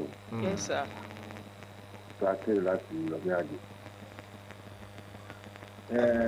Nípa sákèrè láti lọ́mí àjò. Ẹ ṣeun, ẹ ti wà ń bẹ̀. Nípa ọ̀rọ̀ ìdìbò Ọ̀ṣun yẹn. Ẹ̀yin náà láàárọ̀ yẹn mo gbọ́ kan bẹ̀ láàrin àwọn ọlọ́pàá. Wọ́n wà bẹ̀. Àwọn èèyàn tó fẹ́ dìbò ọ̀pọ̀ làwọn tó fẹ́ dìbò tí wọ́n kó wọn lọ sínú ilé kan wọ́n fún wọn ní 15,000 naira. Àwọn ọlọ́pàá yẹn dẹ̀ wà pé wọ́n ń wò tí wọ́n fi fún owó. Tó lè yẹ orí bẹ́ẹ̀. Ẹ̀ káwọn ọlọ́pàá yẹn ti gbà bọ̀dì. Kò yẹ kó rí bẹ́ẹ̀. Nígbà yẹn ṣe báyẹn nínú iye oṣù yìí ìtọ̀tún. Ìbò gbogbogbò tá a fẹ́ dì báwo ló ti fẹ́ dì. Bàrántì rẹ̀ ni àwọn tẹ́ ẹ gba owó lọ́wọ́ wọn tẹ́ bá ti kú lọ́wọ́ tán wọlé wọn ẹ̀sùn rí wọn mọ́. Àwọn ọmọ Nàìjíríà lè ní ó sọ pé kí wọ́n lajú wọn. Gbogbo tó bá ti ń gba owó báyẹn kí wọ́n pariwo pé bí yóò pa ogun wọn kù. Lójú bẹ́ẹ̀ ni fámìlì ọgbọ̀n wọn kú ní ibi wo ní ń pa wọ́n lọ́fún lọ́ọ́ gba owó kẹ́nìkan lè wọlé 15,000 tí wọ́n ń gbà yẹn ràn wọ́n ni. ẹ̀nẹ́ tó wù wọ́n láwọn ọlọ́pàá wà bẹ̀ wọ́n ni wọ́n tẹ́ mo gbọ́ ń sìn yìí láwọn ọlọ́pàá wà bẹ̀ wọ́n dẹ̀ jà láìsí pé wọ́n jà wọ́n gbà kò sí ìbò. kò yẹ orí bẹ́ẹ̀ o wọ́n à lè sọ ọ̀fẹ́ pátì kan wọ́n à lè sọ wọ́n à lè tí ó ṣe kò lè ṣe é ṣe láéláé kò lè ṣe é ṣe ó ti jẹ́ mi sọ kò lè ṣe é ṣe pátì kan báwo wọn bá fẹ́ ọ̀fẹ́ gbogbo mélòó ni wọ́n lẹ́jọ́ àtẹ̀lẹ̀ àtọlọ́pàá àti nǹkan tó gbọ́ ọ̀rọ̀ Nàìjíríà bá yàrá mélòó ni wọ́n. Thank you very much. At the end of the day, all I know is that the will of the people will prevail. Bẹ́ẹ̀ni, the will of the people. Ẹnìkan wà lójú ọ̀pọ̀ yìí. Okay, let's go. Ẹ ti wọlé o. Ẹ ǹlẹ́ ń bẹ̀ wọ́n. Hello. Ẹ bá gbóhùn sókè. Tẹ́kọ̀ pè padà. Ojú òpó ń lọ já ẹ díẹ̀. 07048001015 tàbí 08022102163. Ẹ mọ̀ ètí máa ṣe congratulations sir. What you just saw on the social media, àwọn èèyàn right? ti ń ṣe congratulations. To who? Finger cross. Oníkálukú ṣẹ́rí tí ètò ìdìbò tó bá ti rú bàbá yìí. By this time ṣe pé wọ́n ti ń ka kínní. So àwọn èèyàn candidate kọ̀ọ̀kan wọ́n máa fún wọn ní hope. Ọlọ́lá jùlọ congratulations. Àwọn èèyàn adémọ́lẹ̀ ti máa kí i. Bẹ́ẹ̀ ni wọ́n á ti gómìnà àwò àti fọwọ́n lẹ́nu bí wọ́n ti máa congratulate wọn bẹ́ẹ̀ àwọn èèyàn bọ́lá Oyèbámíjí náà náà ti máa your excellence sir a ti sọ fún yín congratulations to you ṣẹ́rí ní wọ́ọ̀dù kìíní kan àwa la lù wọ́n pa ní wọ́ọ̀dù kìíní kan àti kìíní kan so wọ́n ti máa congratulate wọn so táwa ní pé ká má sọ pé kìíní kan àwọn méjèèjì wọ́n ti máa kí a mọ̀ pé tá a bá wo ẹgbẹ́ òṣèlú ADC mo sọ ọ̀rọ̀ lẹ́ẹ̀kan pé tí a bá wo bí wọ́n ti ṣe ń sọ̀rọ̀ bí candidate wọn ṣe ń sọ̀rọ̀ yẹn Najim pé Najim Salam nínú ọ̀rọ̀ wọn ti fi hàn pé èèyàn máa kí lọ́mọ láṣẹ èèyàn máa ń gbà fún kádàrá. This contest is between two parties right now. Yes. ká yọ ìkẹta kúrò ńbẹ̀. Is between Accord and APC. èèyàn méjì ò lè gba fi pọ̀ lẹ́ẹ̀kan náà ẹnìkan gba fi ẹnìkan sẹ́ńpẹ́. Of course. so irú ADC ní ìsàmọ́ pé líìgì wo náà wà nínú gbogbo ẹ̀ báyìí. federal might àwọn tí wọ́n síbẹ̀ so àwọn ti gbà fọ́ lọ. Federal might incumbent nothing and everything and then and then the camel that broke about this, how do I say it now? The last thing now, the worst part of it is that he doesn't have a party agent. In 10 local government areas. So tell me, how do you expect victory from there? ẹnìkan wà bẹ́ẹ̀ o ti rèbété ojú òpó òun re. so pé tó pé wọn ní agent ní odidi wọ́n gbé bọ́ wọn lọ ní àbí wọ́n. Let's be realistic. ṣé wọ́n jẹ ìbò wọn mọ́ ìbò ní. wọ́n jẹ mọ́lẹ̀. wọ́n lè má jẹ mọ́lẹ̀ kí wọ́n jẹ mọ́. ok wọ́n jẹ mọ́ kan ni. This is Nigeria. ẹnìkan wà bẹ́ẹ̀. hello. hello sir ẹ kú ètò. Yes sir. ọlọ́ọ̀bá ṣe ọlọ́ọ̀bá tó Nàìjíríà ṣe o. àmín. ṣé rí àwọn nǹkan kan wà tá a máa fi ṣeré tó dẹ̀ dàbí o. bẹ́ẹ̀ ni o. àwọn olóyìnbó tí wọ́n gbé ètò ìṣèlú wọ́n pè ní political party. And when you look at it, òṣèlú òun ṣe nǹkan téèyàn gbọ́dọ̀ ṣe tó máa tún sórí ẹ̀. Political party is just like political when it gets to some certain stage party. Political party. When it gets to some stage political tó ń ṣe yóò party. Tell me one thing I noticed about this thing. Gbogbo àwọn nǹkan tá à ń rí yìí ní ẹ̀ka ibẹ̀. Ẹ ń wo because tẹ́rí ọ̀rọ̀ Nàìjíríà àti develop débi pé ká mọ èyí tí ṣe òótọ́. One of how we say easy enough to rent and remove tax. àfẹnumọ̀ lọ́lọ́. Ọlọ́run ti okay nígbà tó ń jẹun ó ti mú ẹ̀sùn ti tẹ́lẹ̀. Yàrá tí a ṣe gbọ́ ìwé kọ́lọ̀ fi ẹ̀ mọ̀nà ọlọ́run ti fi wá mọ̀nà náà. But tẹ́rí mistake téèyàn bá ṣe kékeré ń gbà míì. Àti ní foresight pé báwo ló ṣe rí lọ́jọ́ iwájú. I don't want to mention any party. Ọmọ wa ni ọjọ́ ṣe, ọmọ wa ni ọjọ́ ṣe. Ọlọ́mọ gangan nílé ẹ̀ lóhun ọlọ́mọ òun ọjọ́ ní kò dá. Olóró ẹ̀ lẹ́rù lánàá. Sórí ẹrù la ní òní. Ẹni tá à ń sọ yìí gangan wọlé nílùú ẹ̀. So what do you expect? Gbogbo tó wà nílẹ̀ ìsìn fàájà ni wọ́n máa ṣe. Ó kàn jẹ́ pé gbàdúrà pé gbogbo àwọn atájọ́ ń sọ̀rọ̀ ìsìn. No matter what tó bá le Ọlọ́run ní jẹ́ ká bá ogun sí wọn lọ. àmín Ọlọ́run. àmín. àwọn tó le jù bẹ́ẹ̀ lọ tó ti bẹ́ẹ̀ lọ ti wà Ọlọ́run dẹ̀ mú wa fún àwọn ọdún ìlú. gbogbo ilé ìtàn ṣe everybody knows master opinion everybody even aside from Osun state people suppose the right thing but just because you want it by force. You are not using all the means that you have. Why are you depriving people from their rights? Àwọn àdúrà wa ni wípé nígbà tó bá tó àsìkò àwọn ń ṣe dírámà àti tìǹbù nígbà tó Ọlọ́run bá máa bẹ̀rẹ̀ tiẹ̀ tó wọ́n December ẹ̀rọ àtàwọn fún àìlẹ́kọ̀ọ́ ìṣèkà. orúkọ yín àti ẹ̀ tí ń pè wáyé. wọ́n ti lọ. níwájú tèmi lójúwé ìròyìn Vanguard ìwé ìròyìn Vanguard gbé wípé àjọ INEC ni wọ́n ti bẹ̀rẹ̀ sí ní gbé àwọn èsì sórí ẹ̀rọ ti iRev. káwọn èèyàn lọ́mọ wò kọ́. àwọn èèyàn lọ́mọ wò bẹ́ẹ̀ náà ló tún jáde lójúwé ìròyìn Vanguard. jẹ́ǹká wọ́n ní ward 1 Ìpẹ́tùmọ́dù 2 local government area Ifẹ̀ North.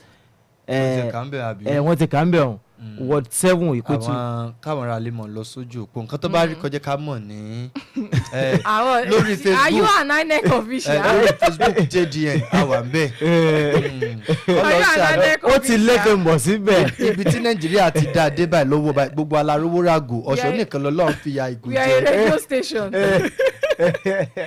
ọ̀ṣọ́. àwọn tí ń congratulate kan lápá ibẹ̀ o. we know some politicians around us. in us inside here. nínú mi táwa yín náà. he's right here. they are very close to us. we know them.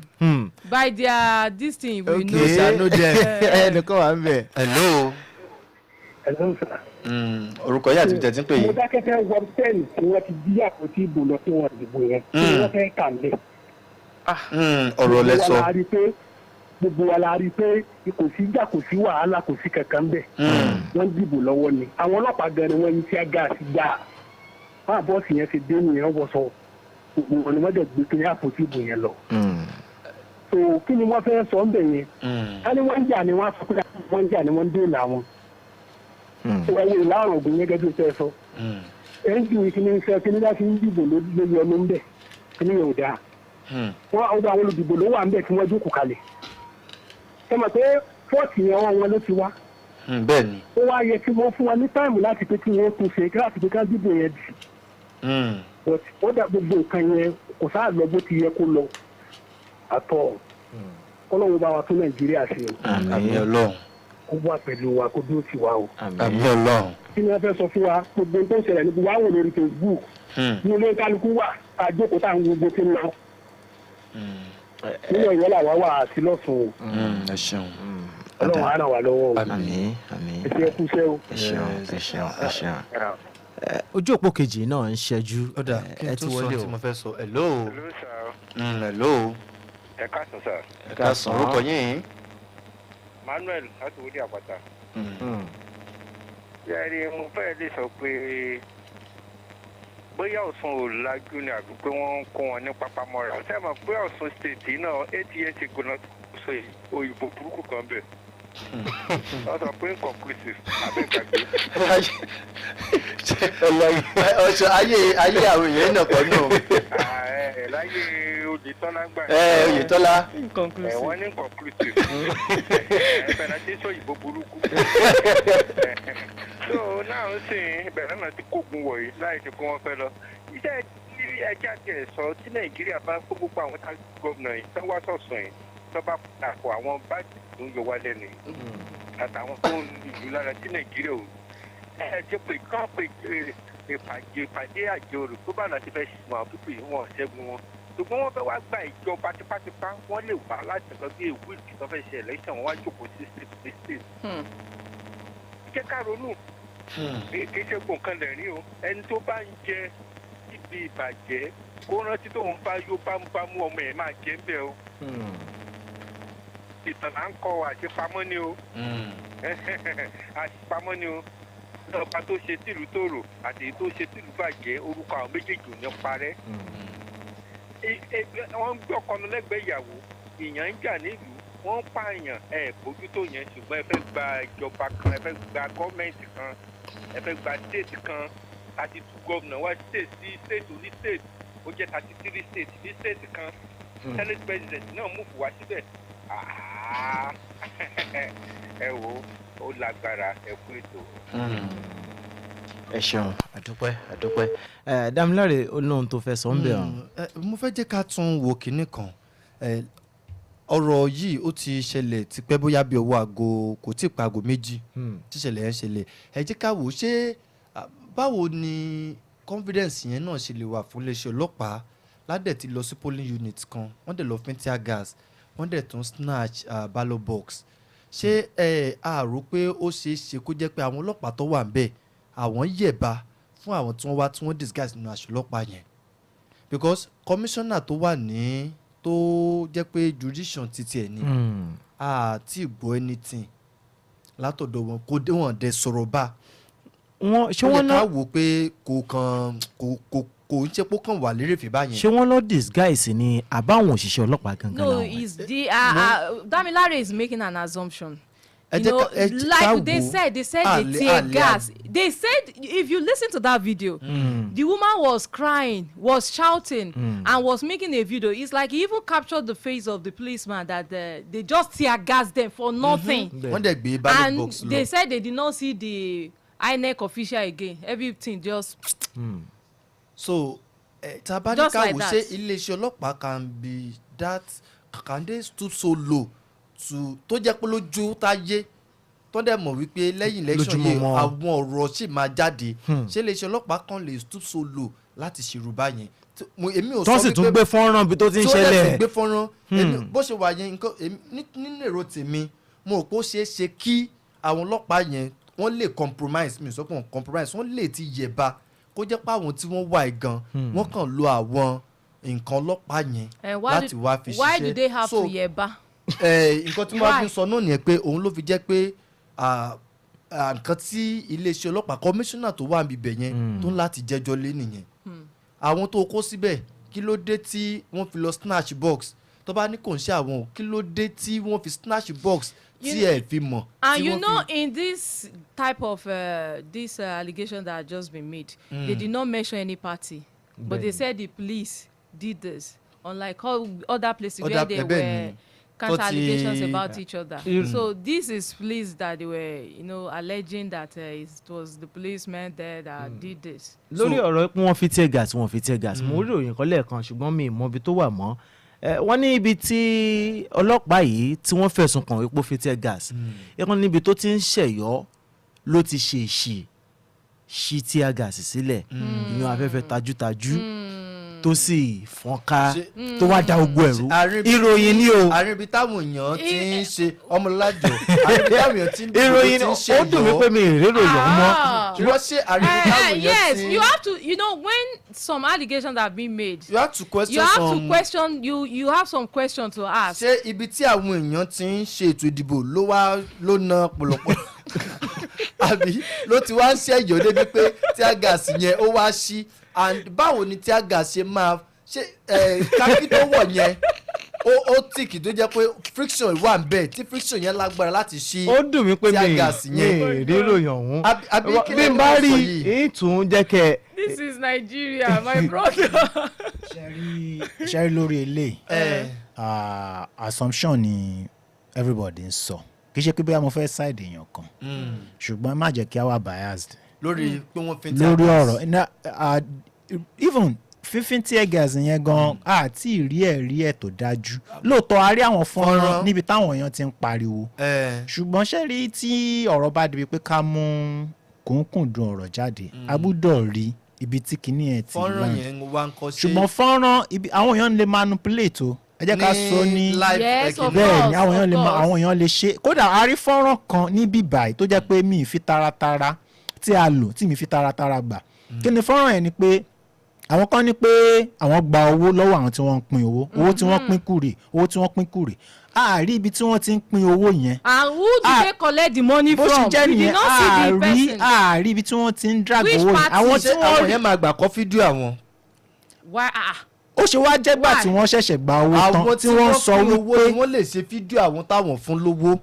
To be realistic. àwọn tí wọ́n fẹ́ gba owó lọ́wọ́ èèyàn ẹni sùúrù yẹ kí n land o àwọn tí wọ́n fẹ́ gba owó lọ́wọ́ èèyàn tí wọ́n dẹ̀ mọ̀ pé àwọn nílò ẹ̀rí láti lè fi báàkẹ̀ ká níbi tí wọ́n ti ń pín owó wọn rí record ibi tí wọ́n ti fẹ́ grab owó yẹn mọ́ ọ lọ́wọ́ ṣé wọ́n record ẹ̀ wọ́n akàn rí ibi tí wọ́n ti ṣe owó tá a gbà lọ́wọ́ wọn rèé o kìnnìkan ok owó tẹ wá gbà lọ́wọ́ wọn ibo lẹ kó sí.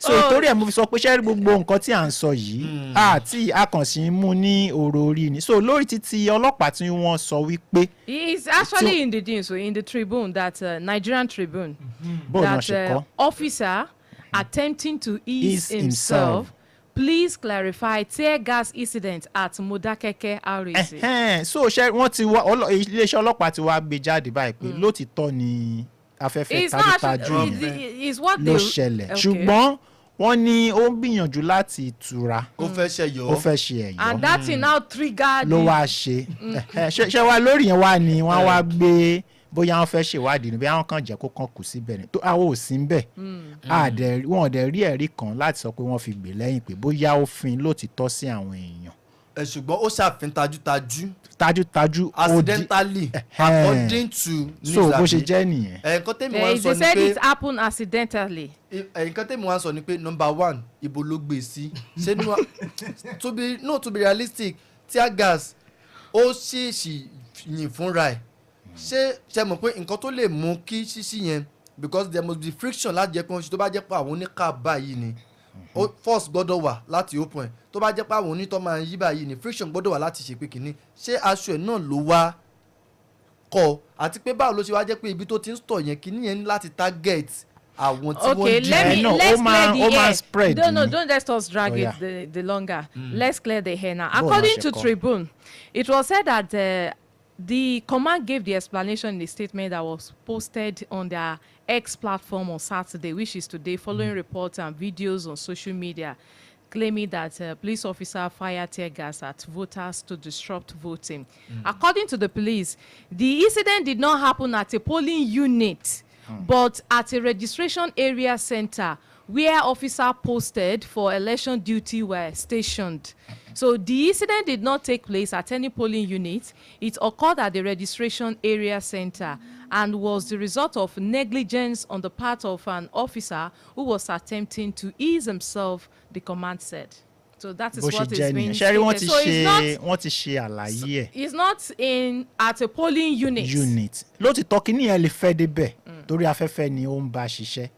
Tí wọ́n bá yìn at least fún bí radius of some meters ó sì lè ṣiṣẹ́ bóyá òun làwọn yẹn rí tó fi di tó iṣẹ́ rí ìkan tí mo lérò wípé ó fẹ́ jẹ́ ní oníbi tí wọ́n ti sọ pé wọ́n dúnkòkò mọ́ àwọn party agent accord torí fọ́nrán yarí fídíò yẹn tí àwọn ọlọ́pàá yẹn wà ń bẹ̀ pẹ̀lú orúkọ iléeṣẹ́ ọlọ́pàá lára tí wọ́n dẹ̀ ń parí kódà gba tí wọ́n pariwo dáàrin kan armed men wọ́n pariwo dáàrin kan àwọn arábí ní láti sá lọ nínú mọ́tò àrí yẹn ṣùgbọ́n lórí títí ọlọ́pàá pé torí ẹ̀ mo sọ pé ṣé rí ọ̀pọ̀lọpọ̀ nǹkan táwọn èèyàn bá ń sọ síta ẹ jẹ́ kí a máa rọra láti máa gbà á àfi tí a bá rí irú títí owó tí mo sọ yẹn a kàn rí bí tí wọ́n sọ pé owó tá a gbà lọ́wọ́ wọn rè ìbá tẹ̀ ń gbà á ṣe fi síta àwọn tẹ́ gbà lọ́wọ́ wọn ṣe ṣòwò where are they and they are still with the money. They are still with the money. They did not submit the money to the police. Anyone, to the police, to anyone. They are still with the money. Àwọn náà tún padà tún kó yẹn sápò. And they put it in their pocket. So ó lè jẹ́ pé that's an àwọn náà wọ́n máa ṣe bẹ̀ lásán lálẹ́. Dábìlà ṣé tó bá yẹ pé wọn náà bá fún lóṣù ní ìgbà. They cannot buy my conscience, they can just make a waste. Mi sọ pé ṣé wọ́n fẹ́ bá ṣé tán bá fún ẹ lóṣù ní ìgbà. Màá gbà. Àbó ti wọ́gán tó gbowó. Ètò ààbò kí ni. Bóòlù ètò ààbò rẹ̀. Lẹ́ẹ̀kan nígbà tá à ń sọ̀rọ̀ a ní àwọn ibi tán ti tẹ̀ka ẹ̀ wípé kò sí area tó jẹ́ pé béèyàn bá tẹ̀ka ẹnìkejì ò ní lè rí. Ó hàn gbangba wípé nǹkan tí mo tẹ̀ka fún lélẹ̀ bí n bá wá gbowó tí mo wá tẹ̀ka fún wòmí bó o ní ọ̀rọ̀ ètò ààbò tèmi gangan tí mo gbowó ọ̀hún. Wọ́n ló lè má mọ bọ́rọ̀ ètò ààbò ẹ ṣe rí nígbà tí ẹ wá bá mi pé kí wọ́n tàbò mi mo dẹ̀ lẹ́ni tí mo fẹ́ tàbò mi tí mo fẹ́ dìbò mi fún ó wá fún mi lówó pé kí n fi dìbò èmi náà látọdún 2020 tẹ̀tí yọ subsidy ẹ mọ èyí àti at least nǹkan tó sure ni pé I will not vote against my conscience ní ọdún tó lọ ní 2023 nígbà tí ní odidi ọ̀sẹ̀ kan. Dámiláre nísùrù ọmọlọ́lá nísùrù you cannot vote against your conscience but you can collect money against your conscience. It's not against my conscience. Mi ò wá bá yín ilẹ̀ ní pé kí n gbowó kí n dìbò fún yín ṣé nǹkan tẹ́ fẹ́ ẹ mọ́ wà ìbò ti tèmi ibi tí mo dì lọ. Àní kí ni implication tí ó wà ní lórí ìwọ tó gbowó tó dìbò. Damilare is being smart and I love that. Over smart. I love his smartness. No, ẹ má jẹ́ ká tọ́ implication kí ni. I love his. So wọ́n máa wá sílé wọ́n máa wá lù mí lé àbí. Is that what you mean? know, like no, ẹ má jẹ́ ká túnra wa. They have made us to suffer. Tí wọ́n bá mọ̀ wípé o gba owó àwọn o tẹ̀ka fáwọn kí ló lérò pé o lè tẹ̀yìn ẹ̀ yọ. Àwọn ló lè mọ nǹkan tó lè ṣe. Ọ̀dà ṣé tó bá wá gbé ìgbésẹ̀ nǹkan tó lè tẹ̀yìn ẹ̀ yọ. Now tó bá gbé ìgbésẹ̀ ó depend lórí ẹni tèmi náà bá jẹ́ tèmi náà bá ní ọ̀nà kan tí mo lè fi gbé ìgbésẹ̀. Tí wọ́n náà lágbára. You are a journalist. No kò ṣe pé oníròyìn no ká sọ pé nísìnyí bóyá èmi náà ní. ẹ ṣé owó tó gbà ṣé ó lè dá owó hàn padà àbí bò ní. Kí ni evidence pé ẹ fún mi lówó. I love your smartness. I love your smartness. ẹ sọ pé ẹ fún mi lówó kí evidence tẹ fún mi lówó tí provider jẹ́ pé ń gbà yẹn àjọ kámẹ́rà ra wa tẹ́yìn bá kámẹ́rà tẹ́mi náà kámẹ́rà. bọ́wá kámẹ́rà wọn kọ́. tọ́ba kámẹ́rà mi tún ní bá a ṣe máa ṣe èmi náà kámẹ́rà mi ẹni kí n dìbò fún yàbí mo dẹ̀ lọ dé dìbò mo dìbò wọn ṣáà ní tẹ̀lé mi lọ sí dìbò ṣé wọ́n tẹ̀lé mi débẹ̀ ni. You know, I like the fact that you are being honest. Wọ́n tẹ̀lé mi for what débi you are ìdìbò. saying, you know, one Mr. Oluwole when he called you from Osun State the other time, he talked about this that Because he said if you are smart, bẹ́ẹ̀ni. if you are smart. bó bá smart náà ní rí nǹkan tó Even kẹ̀kẹ́ fún. I heard some people saying that they collected from A, from group A, from party A, party B. ọgbà mẹ́tẹ̀ ọmọlájọ ṣẹ́rí tó bá jẹ́ bẹ́ẹ̀ níbi tí based on orientation tèmi ni o tí àjọ INEC gan INEC official tó bá fẹ́ súnmọ́ mi gbà yẹn because ó lè jẹ́ ara àwọn tó ti gba àbọ̀dé fún I will tell the person go away kí ló tó fẹ́ máa monitor kìíní yìí exactly I will because wọn kò sínú òfin pé kí àjọ INEC kò ṣe INEC wá sọ pé ẹ̀jẹ̀ ti dó tì no I will tell the person go away. ṣùgbọ́n lórí ọ̀rọ̀ yìí ṣé kò jẹ́ ká wò dáadáa níbi tí àwọn èèyàn ti ń tẹ̀ka yìí ṣé ká sọ pé kí àjọ INEC máa pèsè ààyè like secluded place gẹ́gẹ́ bí ọmọlá ṣe sọ lẹ́yìn ẹ̀kan wípé káwọn ààyè yẹ kó máa jẹ́ secluded place tó yẹ pé ẹni tó fẹ́ tẹ̀ka nìkan ni ó wà ń bẹ̀ yàtọ̀ sí pé ó hàn gbangba fún gbogbo ènìyàn láti máa rí. ní ọdún 2023 nígbà tèmi fẹ́ vote ní àdúgbò wa ń bíbẹ̀ yìí àwọn bàbá yẹn tó pè mí mo dẹ̀ sọ fún wọn pé ẹni báyìí lèmi dìbò fún kò sí nǹkan tẹ́ ṣe fún mi nǹkan tèmi analysis tèmi ti follow ni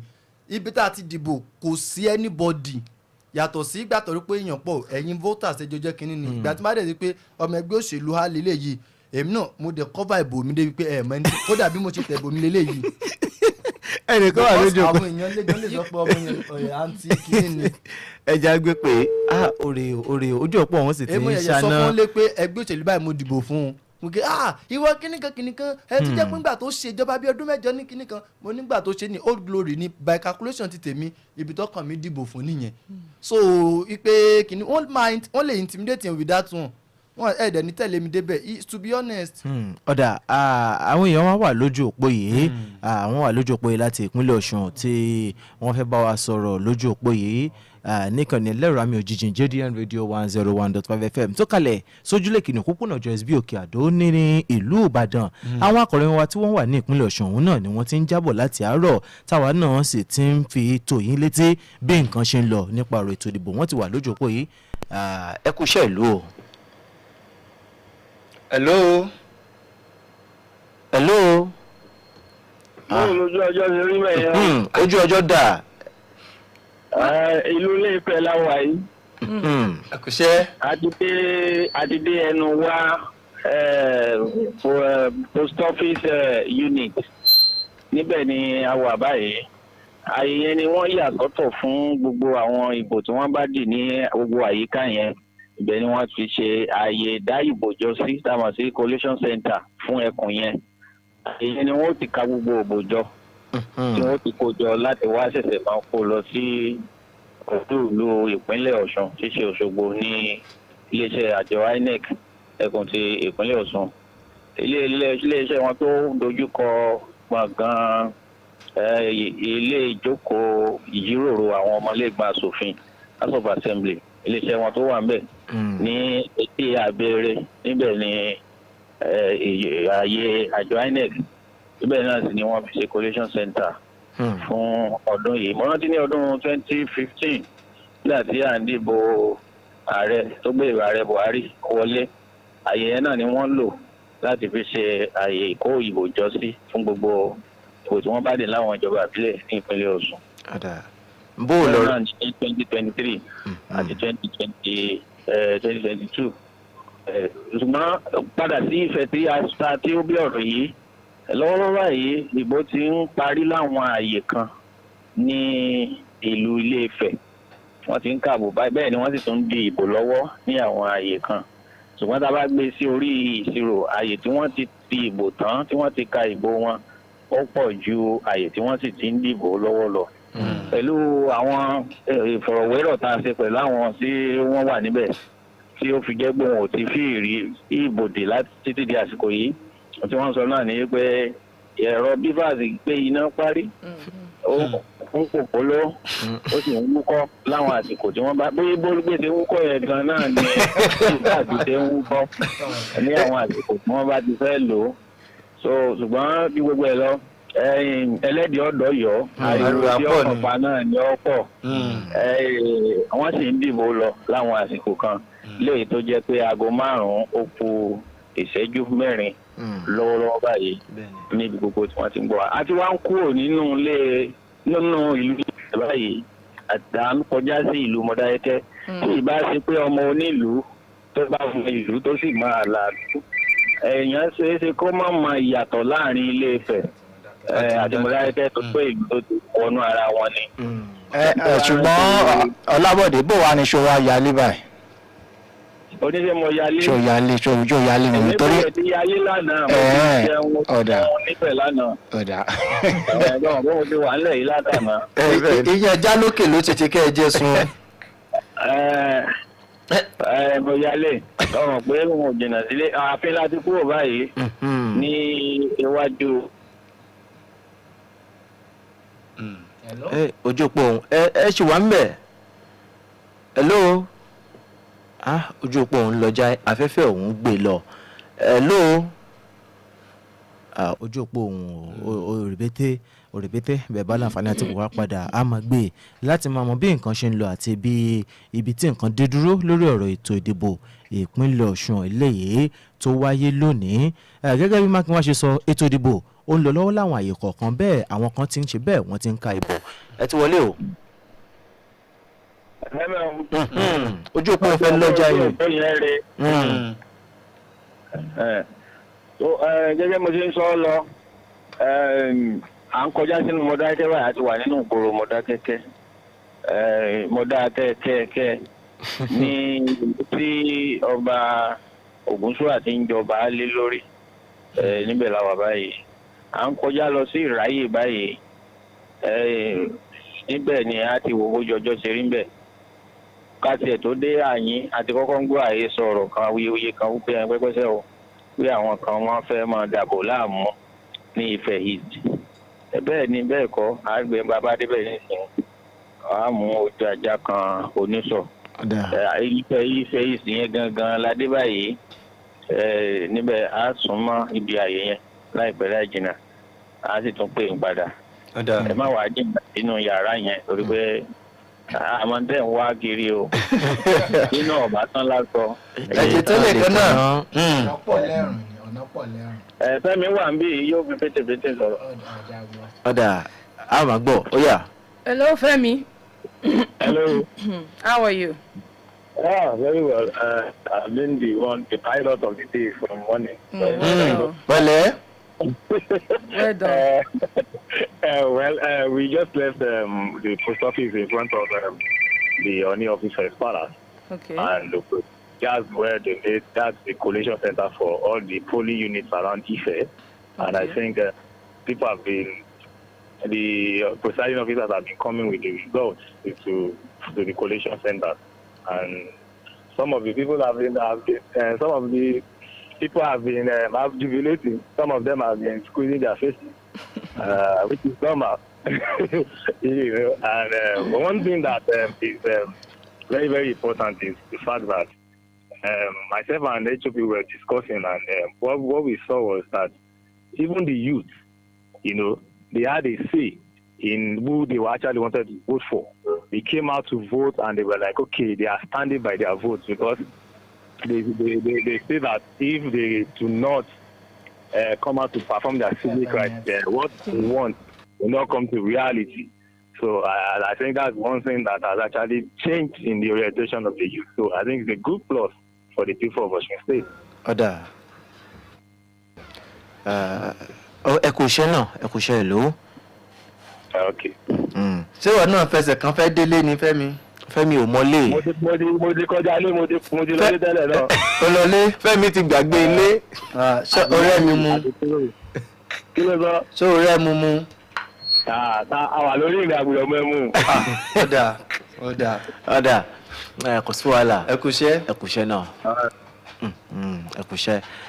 ìkànnì ẹlẹ́rọ mi òjijì JDN Radio 101.5 FM náà lẹ́ ń gbọ́ tá a sì ń fún yín bí nǹkan ṣe ń lọ láti ìpínlẹ̀ Ọ̀ṣun nípa ètò ìdìbò eléyìí tó ń wáyé lónìí ọjọ́ 15 oṣù kẹjọ ọdún 2026 àdá ọjọ́ pé o àdá oṣooṣù kò oṣù tó ti ń ṣe bẹ́ẹ̀ ó tún ń lọ parí báyìí ọjọ́ tí ń lọ parí báyìí lórí ọ̀rọ̀ ètò ìdìbò ìpínlẹ̀ Ọ̀ṣun bí nǹkan bá ṣe ń lọ àwọn tún jẹ́ kẹ́ máa gbọ́ àwa ti ikọ̀ ìlera mi òjijì dídín rédíò 101.5 FM tá a délé mú àátún máa ṣẹnu kò fúngbà díẹ̀ lórí ọ̀rọ̀ yìí tó bá tún ṣe bí ìṣẹ́jú mélòó kan á tún jẹ́ kẹ́ máa mọ bí nǹkan ṣe ń lọ ẹ ṣeun tẹ̀ wá ń bẹ̀ ò tèmi Tọ́pẹ́ Bólúgbé lórúkọ tèmi Adémọ́lá Dámiláre náà wà ń bẹ̀ tó ń ti Ọmọlọ́lá kalẹ̀ jayé Dàmísà àwọn máa dìde fúyà báyìí fún ìṣẹ́jú mélòó kan ẹ ṣeun tẹ̀ wá ń bẹ̀ ẹ kú kalẹ̀.